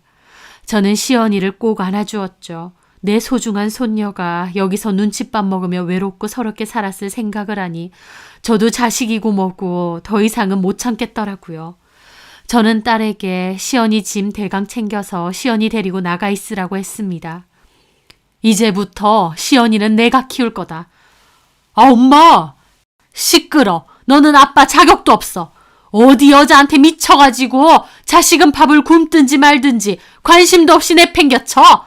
내가 시연이 데리고 갈 테니 그런 줄 알아. 아, 엄마 잠깐만요. 이렇게 가시면 안 되죠. 애를 왜 데리고 가시는데요? 그렇게 아들이 저를 말리는데 뒤에 있던 며느리가 아들 팔을 잡는 겁니다. 오빠, 어머님이 그렇게 하고 싶으시다는데 어떻게 해. 일단 시연이 보내놓고 나중에 다시 얘기하자. 그러는 겁니다. 그 말 듣는데 저는 걸음을 멈췄죠. 그제야 알겠더라고요. 며느리에게는 저희 시연이가 없었으면 좋겠는 눈의 가시였던 겁니다. 저희 아들만 데려다가 돈 버는 역할 시키고 그 돈으로 자기 자식들 잘 먹이고 잘 입히면서 살고 싶은데 저희 손녀는 그렇게 해주기 싫었던 거예요. 그래서 저희 손녀만 구박하고 냉대했던 겁니다. 제가 시연이 데리고 간다고 하니 얼씨구나 그러라고 냅두는 걸 보는데 그제야 새 며느리의 진짜 모습을 알겠더라고요. 의도까지 눈치챘는데 그대로 순순히는 못 가겠더라고요. 누구 좋으라고요. 그래서 혹시나 해서 챙겨왔던 계약서를 가방에서 꺼냈습니다.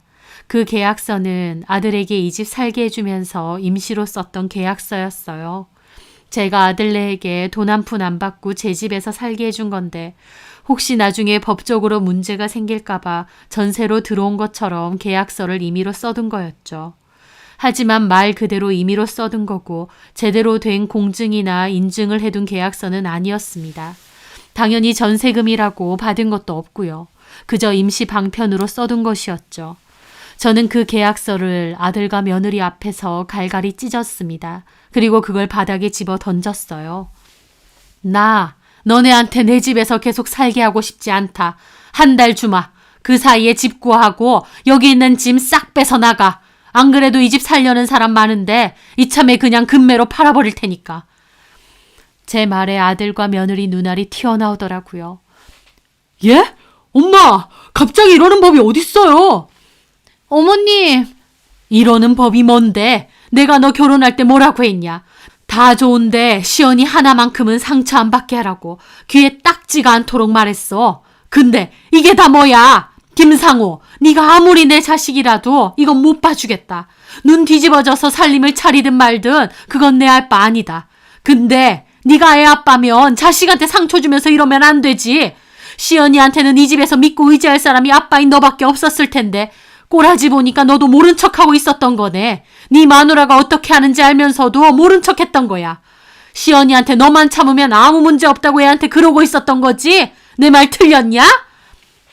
아니, 그런 게 아니라 시연이가 저렇게까지 말했는데 떡하니 네 딸만 차별받고 있는 게 눈앞에 보이는데 네가 아비로서 지금 당장 뒤집어 엎어도 뭐할 판에 너 지금 하는 꼴을 봐라. 와이프 치마폭에 단단히 쌓여가지고 내가 이런데도 뭐 예쁘다고 너네를 내 집에서 계속 살게 해야 되냐? 그래도 자식이라서 한 달 말미 주는 거다. 내 집에서 당장 짐 챙겨서 나가. 나 너네들한테 해줄 거 아무것도 없으니까. 어머님, 진정하세요. 다 오해세요. 제 말 좀 들어보세요. 놔! 누가 네 어머님이야? 네 어머님 여기 없다. 얻어먹을 거 있는 나한테는 살랑살랑거리면서 그 어린 것한테는 이런 식으로 굴어? 가증스럽기는. 니들끼리 그러고 살아. 나는 너네 안 보고 살 거니까. 다만 내 집에서는 당장 나가. 저는 그렇게 뿌리치고 나갔습니다. 그리고 가는 길에 바로 부동산 전화해서 집 내놓는다고 급매물로 시세보다 싸게 내달라고 했어요. 아예 팔아버려야 딴 생각을 안 할 것 같았죠. 원래도 인기가 좋은 곳인데 급매물이다 보니 산다는 사람이 많이 나타났습니다. 아들은 그 사이에 어떻게 자기한테 이럴 수 있느냐 생 난리를 치면서 시연이까지 데리고 온다는 겁니다. 저는 아들이지만 손녀 못 뺏긴다고 법적으로 다툴 준비가 되어 있다고 경고했습니다. 아이가 학대받은 증언 충분하고 제가 친할머니인데다 경제적인 여유도 충분하기에 얼마든지 양육할 수 있거든요. 제가 아들에게 네 새끼 그렇게 방치했으면 미안하고 부끄러운 줄 알라고 어디 부모 자식 영까지 끊을 생각이면 네 마음대로 끝까지 해보라고 했죠. 제 성격을 아는 아들도 결국은 잘못했다고 자기도 이런 줄 잘 몰랐다고 하면서 시연이 말고 집은 그냥 놔두면 안 되겠느냐 하더라고요. 아들이 그동안 모아둔 돈은 투자에 많이 묶여있고 당장 쓸 돈이 별로 없답니다. 애엄마도 원래도 돈이 별로 없다고 하면서요. 저는 아들에게 등신 같은 놈이라고 욕을 해주었습니다. 네 자식이 밥도 제대로 못 얻어먹고 이런 취급을 받았는데도 그 여자랑 계속 살 생각을 하냐고요. 제 속으로 나았지만 제 아들의 정신 상태가 놀랍더라고요. 저는 니들이 어쩌고 살던지 알아서 하는데 집은 한 달 이내에 무조건 빼라고 했어요. 집도 곧 팔릴 것 같으니 자꾸 질질 끌면 법대로 하겠다고요. 제가 한 번 아니다 하면 끝까지 아닌 사람인 것을 아들도 잘 알기에 결국 한 달 가까이까지 버티다가 이사 나가더군요. 그러고 나서 아예 연락 끊었는데 나중에 딸한테 들어보니 엄청 외진 동네에 있는 빌라 하나 겨우 구해서 이사했답니다. 그런데 새며느리가 아들한테 이런 데서 어떻게 애들 데리고 사냐고 생난리를 피웠답니다. 그래서 아들도 네가 먼저 내 딸 찬밥 취급해서 이렇게 된 거 아니냐. 네 새끼들만 중요하냐며 그제야 대판 싸우고 하루가 멀다 하고 싸우다가 결국 별거 하면서 아들만 따로 나와서 사택에서 지낸다고 하더군요. 저는 아들을 생각하니 한숨이 절로 나왔죠. 본인 자식은 구박받으며 지내는데 남의 자식들 입히고 먹이느라 쎄빠지게 일하는 아들놈이 얼마나 바보 등신같이 느껴지던지요. 하지만 어쩌겠나요. 다 지가 자초한 일인 것을요. 시연이를 집으로 데리고 왔고 초반에는 시연이도 자기 때문에 아빠가 또 이혼하는 거냐며 걱정을 많이 했죠. 하지만 그건 아빠의 인생이자 선택이고 시연이는 아무 상관이 없다고 오히려 아빠가 미안해해야 될 일이라고 몇 번이나 말해주었습니다. 그렇게 저희 집에서 지내면서 시간이 좀 흐르고 나니 다시 예전의 밝은 손녀로 조금씩 돌아오더라고요. 저희 딸도 일을 많이 줄인 상태라 시간이 많아서 손녀랑 놀러도 잘 다니며 그렇게 지내고 있습니다. 손녀 혼자 참 외롭고 서글펐겠구나 싶어서 그때를 생각하며 마음이 아프기도 하지만 더 늦지 않게 알아채고 데리고 올 수 있어서 다행이기도 해요.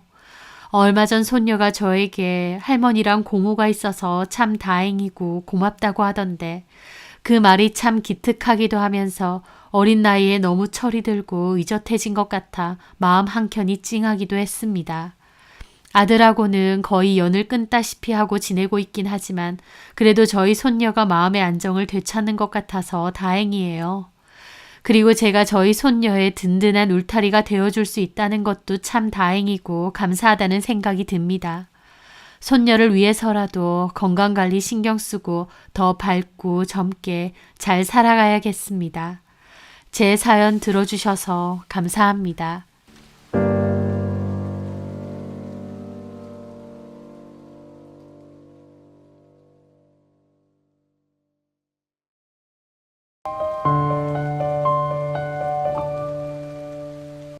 안녕하세요. 저는 베이킹 클래스 공방을 운영하는 40대 여자입니다. 불과 몇 년 전에 저는 주변에서 부러움을 많이 샀습니다. 저희 남편은 샤브샤브 가게를 했는데 장사가 정말 잘 됐거든요. 주변에 다른 샤브샤브 가게도 있건만 저희 남편 가게는 점심이고 저녁이고 손님이 정말 많았고 웨이팅까지 할 정도였죠. 늘 손님으로 붐기는 가게와 남부럽지 않은 여유로운 생활로 인해 남들은 저희 부부를 보며 참 성실하게 자수성가한 부부라고 부러워했습니다. 저도 그렇다고 생각했어요. 고생 끝에 낙이 온다고 남편이 잘된 게 참 기뻤고 이제는 행복한 나날만 있을 거라고 생각했죠.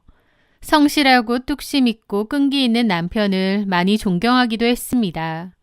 그때까지만 해도 저는 전혀 몰랐던 거죠. 제 남편에게 얼마나 추악하고 끔찍한 본 모습이 있었는지요. 저는 지금부터 제 남편의 그 추악한 위선을 벗겨낸 이야기를 들려드리려 합니다. 제 남편 김성우는 고등학교를 졸업하자마자 대학을 가는 대신 창업을 선택했던 사람이었습니다. 그때 아는 친구와 포차 주점을 차렸었다고 했는데 그때 당시엔 나름 잘 되었다고 하더라고요. 요리하는 것도 좋아하고 또 요식업으로 성공하고 싶은 열정이 가득한 사람이었죠. 20살에 포차를 차렸고 5년 정도 운영했는데 나름 잘 되었지만 가게 임대 문제 등 여러 문제가 동시다발적으로 생기면서 결국 문을 닫게 되었다고 하더군요. 그 뒤로 심기일전에서 삼겹살집을 차렸다고 했습니다. 한번 성공했기에 자신만만했는데 그 가게는 잘 안 되었다고 했죠. 그 후에는 찜닭집을 차렸는데 그때 당시에 저와 소개로 만나게 되었어요.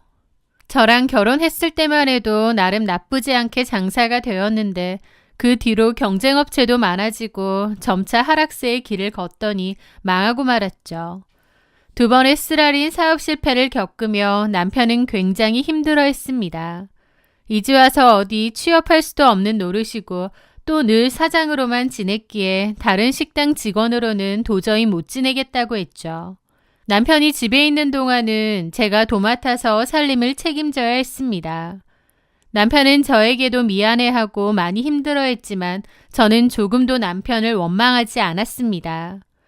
왜냐면 그가 누구보다 성실하고 열심히 일한다는 걸 잘 알고 있었기 때문이었죠. 그저 남편에게 운이 없었을 뿐이지 언젠가는 빛을 볼 거라고 믿었습니다. 그러던 어느 날 남편이 제 부모님 앞에서 무릎을 꿇었습니다. 한 번만 도와달라고 하면서요. 할아버지가 돌아가시면서 저희 아버지는 유산을 상속받으셨는데 간곡한 저희 남편의 부탁에 결국 저희 부모님은 마지막 기회를 주기로 하셨습니다. 유산으로 남편에게 목 좋은 상가 건물을 계약하고 샤브샤브 가게를 차려주셨거든요. 저희 아빠는 남편의 성실함을 믿는다고 하시면서 도와주신 거였고 남편도 정말 최선을 다하겠다고 맹세했습니다. 대신 저희 부모님의 자금으로 연 가게이기 때문에 실질적인 지분과 소유는 저희 부모님이었어요.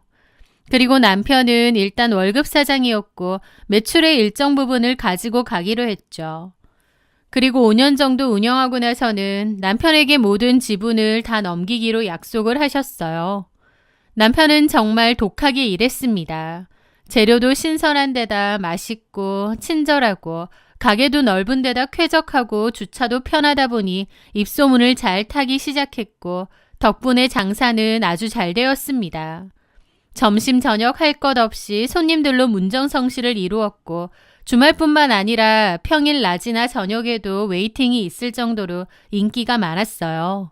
월급 사장이라고 해도 워낙 장사가 잘 되니 남편이 가져가는 돈도 꽤 많았습니다. 실패를 거듭하던 남편은 드디어 성공을 했기에 자신감에 넘쳤고 저는 그런 남편이 진심으로 자랑스러웠죠. 그런데 그 무렵 저희 시동생이 다니던 회사가 어려워져 실직을 하게 되었습니다. 남편은 시동생에게 걱정하지 말라고 형네 가게에 와서 일하라고 제안을 하더라고요. 그렇게 저희 시동생은 남편의 가게에 매니저로 들어오게 되었습니다. 시동생도 워낙에 착하고 성실한 성격이었기에 정말 열심히 일을 했어요. 그러다가 나중에는 동서도 남편 가게에서 같이 일을 하게 되었는데요. 동서는 샤브샤브 집에서 일을 한 건 아니고 샤브샤브 가게 한켠에 작은 카페 공간이 있는데 거기서 카페 운영을 도맡아 하기로 했습니다. 샤브샤브 가게에서 식사하신 분들을 대상으로 커피 할인을 해주는 카페인데 동서가 바리스타 자격증도 있고 예전에 카페 알바 경험도 있다고 해서 그 카페를 맡아 운영하기로 한 거죠. 그러니까 남편, 시동생, 동서까지 같이 일을 하게 된 셈이었습니다. 저는 제 베이킹 클래스 샵을 운영하고 있었기에 굳이 남편의 가게 일에 동참하진 않았고요. 어쨌든 시동생도 동서도 다 성실한 사람들이었기에 가족들이 으쌰으쌰 열심히 일하는 모습이 참 보기 좋았습니다. 그리고 예전에는 끽해야 명절 때 정도만 만났는데 같이 일을 하게 되니 더욱 친해지고 가까워졌어요. 그래서 종종 가게 마감을 하고 함께 집에 모여 술 한잔 기울이면서 이런저런 얘기도 하고 친목을 다졌습니다. 그리고 가게 휴무날에는 아이들도 다 같이 데리고 나들이를 가거나 캠핑을 갈 때도 있었는데 너무 즐겁고 재밌었죠. 그때 저에게는 부족한 게 없었습니다. 남편의 가게는 꾸준히 잘 되었고 시동생네하고도 잘 지내고 모든 것이 다 완벽하고 행복하게 돌아간다고 생각했던 것 같아요.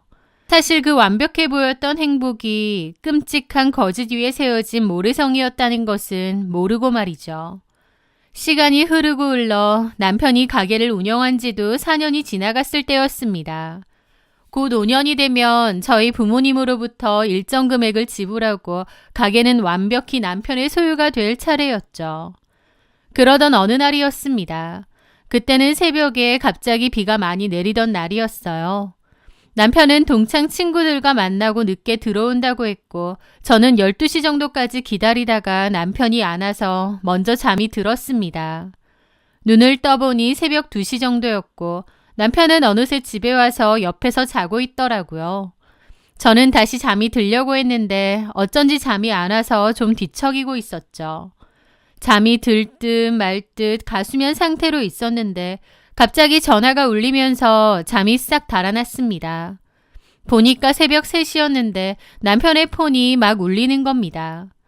이 새벽에 무슨 전화지 싶었고 남편도 비몽사몽 전화를 받았어요. 그러더니 갑자기 처절한 비명소리를 내는 겁니다.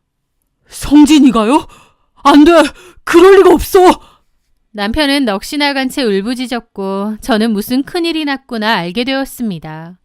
무슨 일이냐고 하자 남편은 눈물을 철철 흘리며 저에게 그러더군요. 성진이가 죽었대. 갑자기 시동생이 죽었다는 겁니다. 그 전화는 병원에서 온 전화였죠. 남편과 저는 너무 갑작스러운 소식에 제정신이 아닌 채로 병원으로 달려갔습니다. 남편이 너무 울어서 운전은 제가 했는데 저도 손이 너무 떨리더라고요. 병원에 도착했을 때 이미 시동생은 싸늘한 주검이 된 채 누워 있었습니다. 교통사고가 크게 났고 현장에서 이미 사망을 했다고 하더라고요.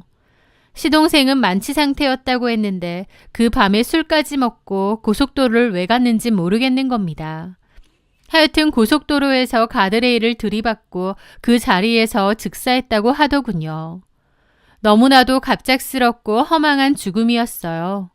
불과 저번 주만 해도 같이 얘기하고 조만간 가족여행도 가자는 얘기를 했었는데 하루아침에 싸늘한 주검이 된 겁니다. 그것도 만취한 상태로 교통사고라니요. 아무리 생각해도 좀 이상하긴 하더라고요. 시동생은 평소에 그렇게 술을 즐기는 사람이 아니었습니다. 맥주 1캔, 2캔 정도만 먹는다고 했고 그마저도 모임이나 약속 아니면 잘 안 먹는다고 했어요. 그런 사람이 도대체 무슨 일로 만취할 정도로 술을 먹고 운전대까지 잡아서 죽은 건지 정말 이해가 되지 않았죠. 그 어떤 의문도 풀리지 않은 채 가족들은 넋이 나갔습니다. 남편은 동생이 그렇게 허망하게 죽으니 제정신이 아닌 듯 했어요. 저는 그런 남편을 겨우 붙들고 장례를 치러야 했습니다. 남편보다 더 힘들어한 건 당연히 동서였죠. 동서는 시동생의 영정사진을 붙들고 정신줄을 놓은 사람처럼 울부짖었습니다. 애들은 어쩌고 이렇게 가버리냐고 바닥에 주저앉아 가슴을 치며 울다가 실신하기를 반복했어요. 그 모습이 너무 처절해서 지켜보기 괴로울 정도였습니다. 저도 울면서 동서를 부축하느라 정신이 없었죠. 사고가 있던 그날 원래는 시동생과 동서가 같이 퇴근을 하는데 그날은 시동생이 안 보여서 동서 혼자 퇴근을 하고 집으로 왔다고 했습니다. 그런데 시동생이 전화도 잘 안 되고 집에도 계속 안 왔대요. 왜 전화가 안 될까 무슨 일일까 계속 기다리다가 깜빡 잠이 들었는데 그러다가 사고로 죽었다는 연락을 받았다는 거죠. 동서는 같이 퇴근을 했어야 했다며 자책하면서 숨이 넘어갈 듯 울었고 저 역시도 안타까운 현실 앞에서 동서를 부둥켜 안고 함께 울 수밖에 없었습니다. 남편도 동서도 그저 망연자실에 있었어요. 남편은 형으로서 동생의 마지막을 지켜주지 못했다는 그 무거운 죄책감에 짓눌린 듯 장래 내내 식음을 전폐하고 초점 없는 눈으로 허공만 바라봤습니다. 그 일은 저희 가족에게 너무 끔찍한 비극이었어요. 한동안 모두가 힘든 시간을 보냈지만 남은 사람들은 또 살아가야 했습니다. 얼마 후 가게는 다시 문을 열었고 동서도 아이들을 생각해 억지로라도 기운을 차리고 일하려는 듯 보였죠. 그렇게 다시 살아가던 어느 날 남편이 제게 조심스럽게 말했습니다. 여보, 아무래도 재수 씨가 걱정돼. 성진이가 갑자기 저렇게 돼서 재수 씨가 혼자 애들 키우는 게 얼마나 막막하겠어. 그래서 말인데 내가 매달 300만 원씩 보내줄까 싶어. 애들 좀 클 때까지만이라도. 저는 그 말에 흔쾌히 동의했습니다. 우리가 도와줘야지. 가족인데. 저는 죽은 시동생을 대신해서 동서애를 챙기려는 남편이 듬직했습니다. 그렇게 매달 300만 원이 동서에게 보내졌어요. 그런데 그 후 이상한 일이 벌어졌습니다. 시동생이 죽기 전 동서는 참 싹싹하고 착했거든요. 그런데 어느 순간부터 동서의 태도가 조금씩 변하기 시작한 겁니다. 동서, 필요한 거 없어? 애들 옷이나 먹을 거라도 좀 살까 하는데. 라고 안부를 물으면 됐어요. 알아서 할게요. 신경 쓰지 마세요. 라며 쌀쌀맞게 전화를 받더라고요. 동서는 여전히 카페에서 일을 했는데 가끔 마주쳐도 쌩한 얼굴로 인사도 잘 안 하고 그냥 고개를 돌려버리기도 했습니다. 혹시 나한테 서운한 게 있나 싶어서 조심스레 물어봐도 그런 거 없다고 냉랭하게 구는 거예요. 왜 그러는지 이해는 안 됐지만 또 한편으론 너무 큰일을 겪었기에 마음이 많이 힘들어서 그런가 보다 하고 말았습니다. 그러던 어느 날 남편이 급한 일로 동서에게 매달 보내주는 생활비를 늦게 보낸 모양이었습니다. 그날 저녁 남편에게 전화가 걸려왔고 저도 거실 소파에 같이 앉아 있어서 그 통화를 옆에서 들을 수 있었어요. 아주버니, 지금 장난하세요? 오늘 25일인데 왜 아직 돈이 안 들어와요? 저 카드값 내야 된단 말이에요. 라면서 카랑카랑하게 따지는 거예요. 그 순간 저는 제 귀를 의심했습니다. 이건 도움을 받는 사람의 태도가 아니었습니다. 당연히 받아야 할 빚을 독촉하는 것처럼 구는데 그 모습이 너무 낯설고 뻔뻔하게 느껴지는 거예요. 남편은 제 눈치를 살피며 미안해요, 재수씨. 내가 깜빡했네. 바로 보낼게요. 라며 쩔쩔 매는 겁니다. 전화가 끊기고 저는 황당한 기분으로 남편에게 말했죠. 지금 그거 동서야? 아니 근데 당신한테 무슨 말을 그렇게 해. 너무 심한 거 아니야? 무슨 떼인 돈 받는 것처럼. 카드값 내야 되는데 돈이 아직 안 들어와서 그런가 봐. 아니 이렇든 저렇든 우리가 꼭 줘야 되는 돈도 아닌데 무슨 빌려준 돈 받는 것처럼 저렇게 구냐고. 나 좀 황당하네.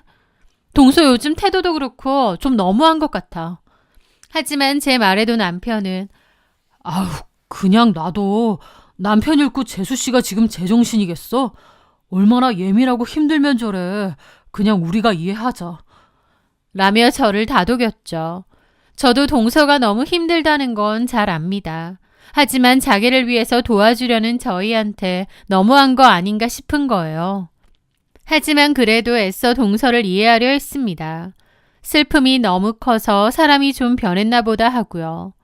물론 그 마음 한켠에 어떤 찜찜함은 사라지지 않았지만요. 그렇게 얼마간의 시간이 흘렀을 때였습니다.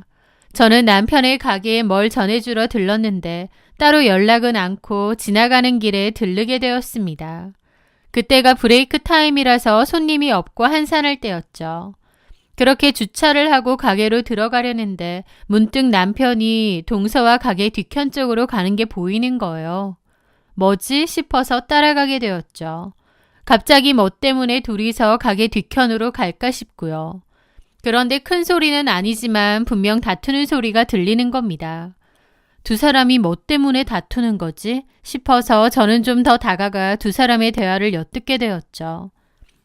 이번 달 안까지 500만 원 더 붙이세요. 저번 달에도 500도 보냈는데 이번 달도 그러면 어떡해. 내가 돈이 남아도는 것도 아니고. 참나, 돈 남아도는 거 아니었어요? 그래서 딴짓하고 다니시는 거 아니냐고요. 그날 밤 있었던 일에 대해서 형님한테 확 다 불어버려도 돼요? 아직 이 가게 아주버님 것도 아니잖아요. 막말로 형님이 열받아서 아주버님 쫓아내면 그만 아닌가? 진짜 왜 이러냐. 나도 진짜 힘들다. 돈 보내라고요. 나 눈에 뵈는 게 없거든요. 여차하면 확 다 까발릴 거니까. 그 전에 돈 똑바로 보내요. 2번 얘기 안 할 거예요. 알았어요? 라는 겁니다. 그 이상한 대화를 듣는 저는 그 자리에 얼어붙는 기분이었죠. 그날 밤 입을 막는다? 확 다 불어버린다? 그 순간 남편이 동서에게 보내는 돈이 단순한 위로금조의 생활비가 아니라는 걸 깨달았습니다. 두 사람 사이에는 제가 모르는 어떤 비밀이 있다는 것을 직감했죠. 저는 일단 몸을 피했고 냉랭하게 지나가는 그 두 사람을 살폈어요. 도대체 무슨 일인가 싶어 심장이 콩닥콩닥 뛰더라고요. 그날 밤 저는 잠든 남편의 휴대폰을 열었습니다. 그리고 은행 앱에 들어가 이체 내역을 확인했습니다. 역시나 동서에게 보내는 건 매달 300만 원이 전부가 아니었어요. 500만 원, 800만 원. 시동생이 죽은 직후부터 지금까지 남편은 저 몰래 많은 돈을 동서에게 보내고 있었던 겁니다. 남편이나 동서에게 따져 물을까 싶었지만 어차피 물어봤자 사실대로 말할 것 같지도 않고 제가 따로 확실하게 알아봐야겠더라고요. 그래서 얼마 전 가게를 그만둔 직원에게 연락해 힘들게 만나게 되었습니다. 그분은 오랫동안 일을 하다가 그만둔 거라서 가게 사정을 속속들이 알 것 같더라고요. 저는 그 직원분들에게 물어봤고 그분도 망설이다가 전부 다 얘기해 주시더라고요. 실은요, 사모님, 사장님하고 한성애 씨요. 가게 직원들 몇몇은 알고 있었는데 두 사람 보통 사이가 아니었어요. 설마 했는데 정말이었어요. 두 사람의 그 이상한 대화를 들었을 때 혹시 그 두 사람이 하고 의심은 있었는데 직원의 입을 통해서 그 말이 진짜라는 걸 알게 되자 너무 충격이 컸죠. 두 사람이 불륜 사이였나요? 그런 것 같더라고요. 돌아가신 실장님, 그러니까 저희 시동생은 그 사실을 몰랐나요? 모르셨던 것 같아요. 다른 직원들도 사장님이랑 실장님하고 가족인 거 아니까 그냥 알면서도 모른 척 쉬쉬했죠. 직원들 몇몇만 그냥 눈치챈 거고.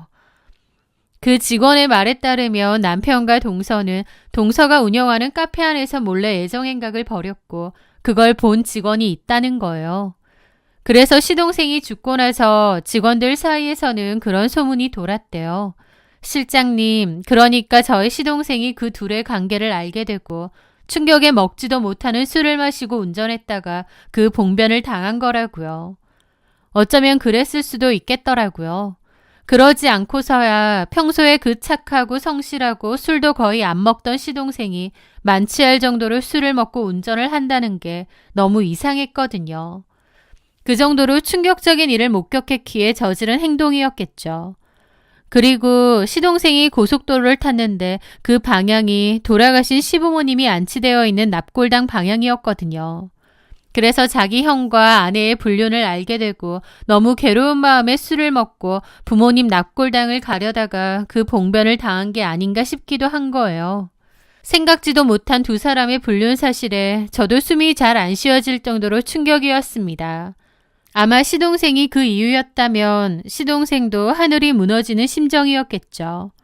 그런데 그 직원의 충격적인 말은 거기서 끝이 아니었습니다. 그리고요, 사모님, 사장님이 요즘 따로 만나는 여자 있는 것 같던데요. 가게에도 몇 번 오고. 네? 말은 친한 동창이라는데 분위기가 좀 이상하더라고요. 한성애 씨도 눈치챈 것 같고. 그래서 한성애 씨가 사장님한테 더 쌀쌀맞게 구는 것 같아요. 그 말을 듣는 순간 다 알겠더라고요. 왜 동서가 저희 남편에게 대놓고 돈을 요구하는지요. 남편은 저에게 시동생 대신 동서에게 주는 생활비라고 했지만 사실은 폭로를 막으려는 입막은 비용일 뿐이었던 거예요. 그리고 그동안 이해가 안 됐던 것들이 단박에 이해가 되면서도 너무 화가 나고 기가 막히더라고요. 그동안 믿고 의지했던 남편이라는 인간은 동서와 바람을 펴서 동생까지 그 지경 만들고 심지어 동서 말고 다른 내연녀까지 있어서 협박까지 당한다뇨. 막장도 이런 막장이 어디 있을까요? 저는 너무 기가 차 흐르려던 눈물도 쏙 들어갔습니다. 그리고 그 자리에 차가운 분노가 차오르더군요. 이게 다 사실이라면 도저히 남편이란 작자를 두고 볼 수 없었습니다. 저는 일단 티내지 않고 기회를 노려 남편의 폰에서 남편과 동서의 카톡 대화를 확보했습니다. 그리고 남편과 다른 내연녀의 대화도 찾아내게 됐죠. 그 다른 내연녀도 꽤나 오랫동안 남편과 내연관계였던 여자고 그 여자에게도 가끔 돈을 주었더라고요. 동서랑 바람을 피면서도 그 여자랑도 계속 만나왔던 거였죠. 그리고 다른 직원을 통해서 동서와 남편이 불륜관계였고 직원들도 암암리에 그 둘의 관계를 알고 있다는 증언도 확보했습니다. 그 후 변호사를 찾아갔습니다. 그리고 이혼 준비를 함과 동시에 모든 증거를 부모님께도 보여드렸죠. 저를 믿고 또 저희 남편을 믿고 기회를 주셨는데 결국 이렇게 된 현실이 너무 죄송하더라고요. 당연히 저희 부모님은 노발대발 하셨죠. 이러라고 그렇게 도와준 줄 아느냐고. 뭐 이런 짐승만도 못한 인간이 다 있냐고요. 저는 그 후 남편에게 이혼을 통보했습니다. 당연히 남편은 그런 적 없다고 난리를 쳤지만 어림도 없었죠. 저는 저희 아버지와 변호사를 대동하고 남편과 동서를 불렀습니다. 저는 남편에게 차분하게 말했습니다. 이혼할 거고 동서와 그 내연녀 상대로 상간소송 진행할 거라고. 그리고 이 가게에서는 당장 꺼지라고요. 남편은 그제야 무릎을 꿇고 제게 매달렸습니다. 지영아, 여보, 내가 잘못했어. 한 번만, 제발 한 번만 용서해줘. 내가 잘못했어. 저는 그 추잡한 얼굴을 벌레 보듯 쳐다보며 차갑게 뿌리쳤습니다. 동생 와이프랑 놀아나면서 동생 장례식에 눈물은 나오디? 당신은 인간이길 포기한 거야. 당신 믿고 도와준 우리 부모님하고 나도 배신했고 당신 동생 등에도 칼을 꽂은 거라고. 직원들 사이에선 다 소문났더만. 당신하고 한성에 바람난 거 도련님이 봐서 충격받아서 술 먹고 운전하다가 그렇게 된 거라고. 솔직히 당신이나 한성에 너나 그렇게 짐작은 하지. 니들이 시동생 그렇게 만든 거야. 니들은 살인자야, 살인자. 제 말에 한성에는 눈물을 터뜨렸지만 그 눈물조차도 너무 추악하고 역겨웠습니다. 저는 그 후 이혼소송과 상간녀 소송을 걸었고 그 또 다른 상간녀에게도 바로 소송을 걸었습니다. 그리고 남편은 바로 가게에서도 쫓겨났죠. 남편은 자기가 일군 가게인데 자기가 왜 쫓겨나야 되냐며 마지막 발악을 했지만 애초에 저희 부모님 가게에 계약도 되어 있는 월급 사장인 것을 잊었나 싶더라고요. 그렇게 남편은 가게에서도 쫓겨나고 이혼당하고 거액의 위조료까지 물어주게 되었죠. 동서 한성에도 마찬가지였습니다. 한성에는 남편 불륜을 묵인하면서 그것을 빌미로 금전을 갈취했기에 그녀가 받은 모든 돈은 부당이득으로 간주되었고 그녀가 남편의 죽음으로 받았던 시동생의 사망보험금을 위자료의 일부로 토해내야 했죠. 제 부모님은 그 가게에 성실하게 일했던 옛 직원을 점장으로 앉히고 지금도 여전히 장사가 잘 되고 있습니다. 남편이 그토록 원했던 5년 뒤의 가게의 완전한 소유는 결국 남편이 동생을 배신한 그 순간 공중으로 날아가 버린 거죠. 가족이라는 이름 뒤에 숨어 시동생을 죽음으로 몰아넣고 저와 제 부모님까지 기만했던 그 인간들. 그들은 스스로 지옥을 선택한 겁니다. 제 손으로 그들의 추악한 연극을 끝내고 제 평화로운 일상을 되찾게 된 것 같아요. 저에게 이혼당한 후 남편이 엄청 힘들게 지낸다는 얘기를 들었어도 아무 감정도 들지 않았습니다. 미움도 연민도 아닌 그저 무의 감정일 뿐이죠. 평생 동안 자신이 죽은 동생에게 또 저를 포함한 다른 가족들에게 무슨 짓을 저지른 건지 두고두고 곱씹으며 후회에 젖어 살길 바랍니다. 제 사연 들어주셔서 감사합니다.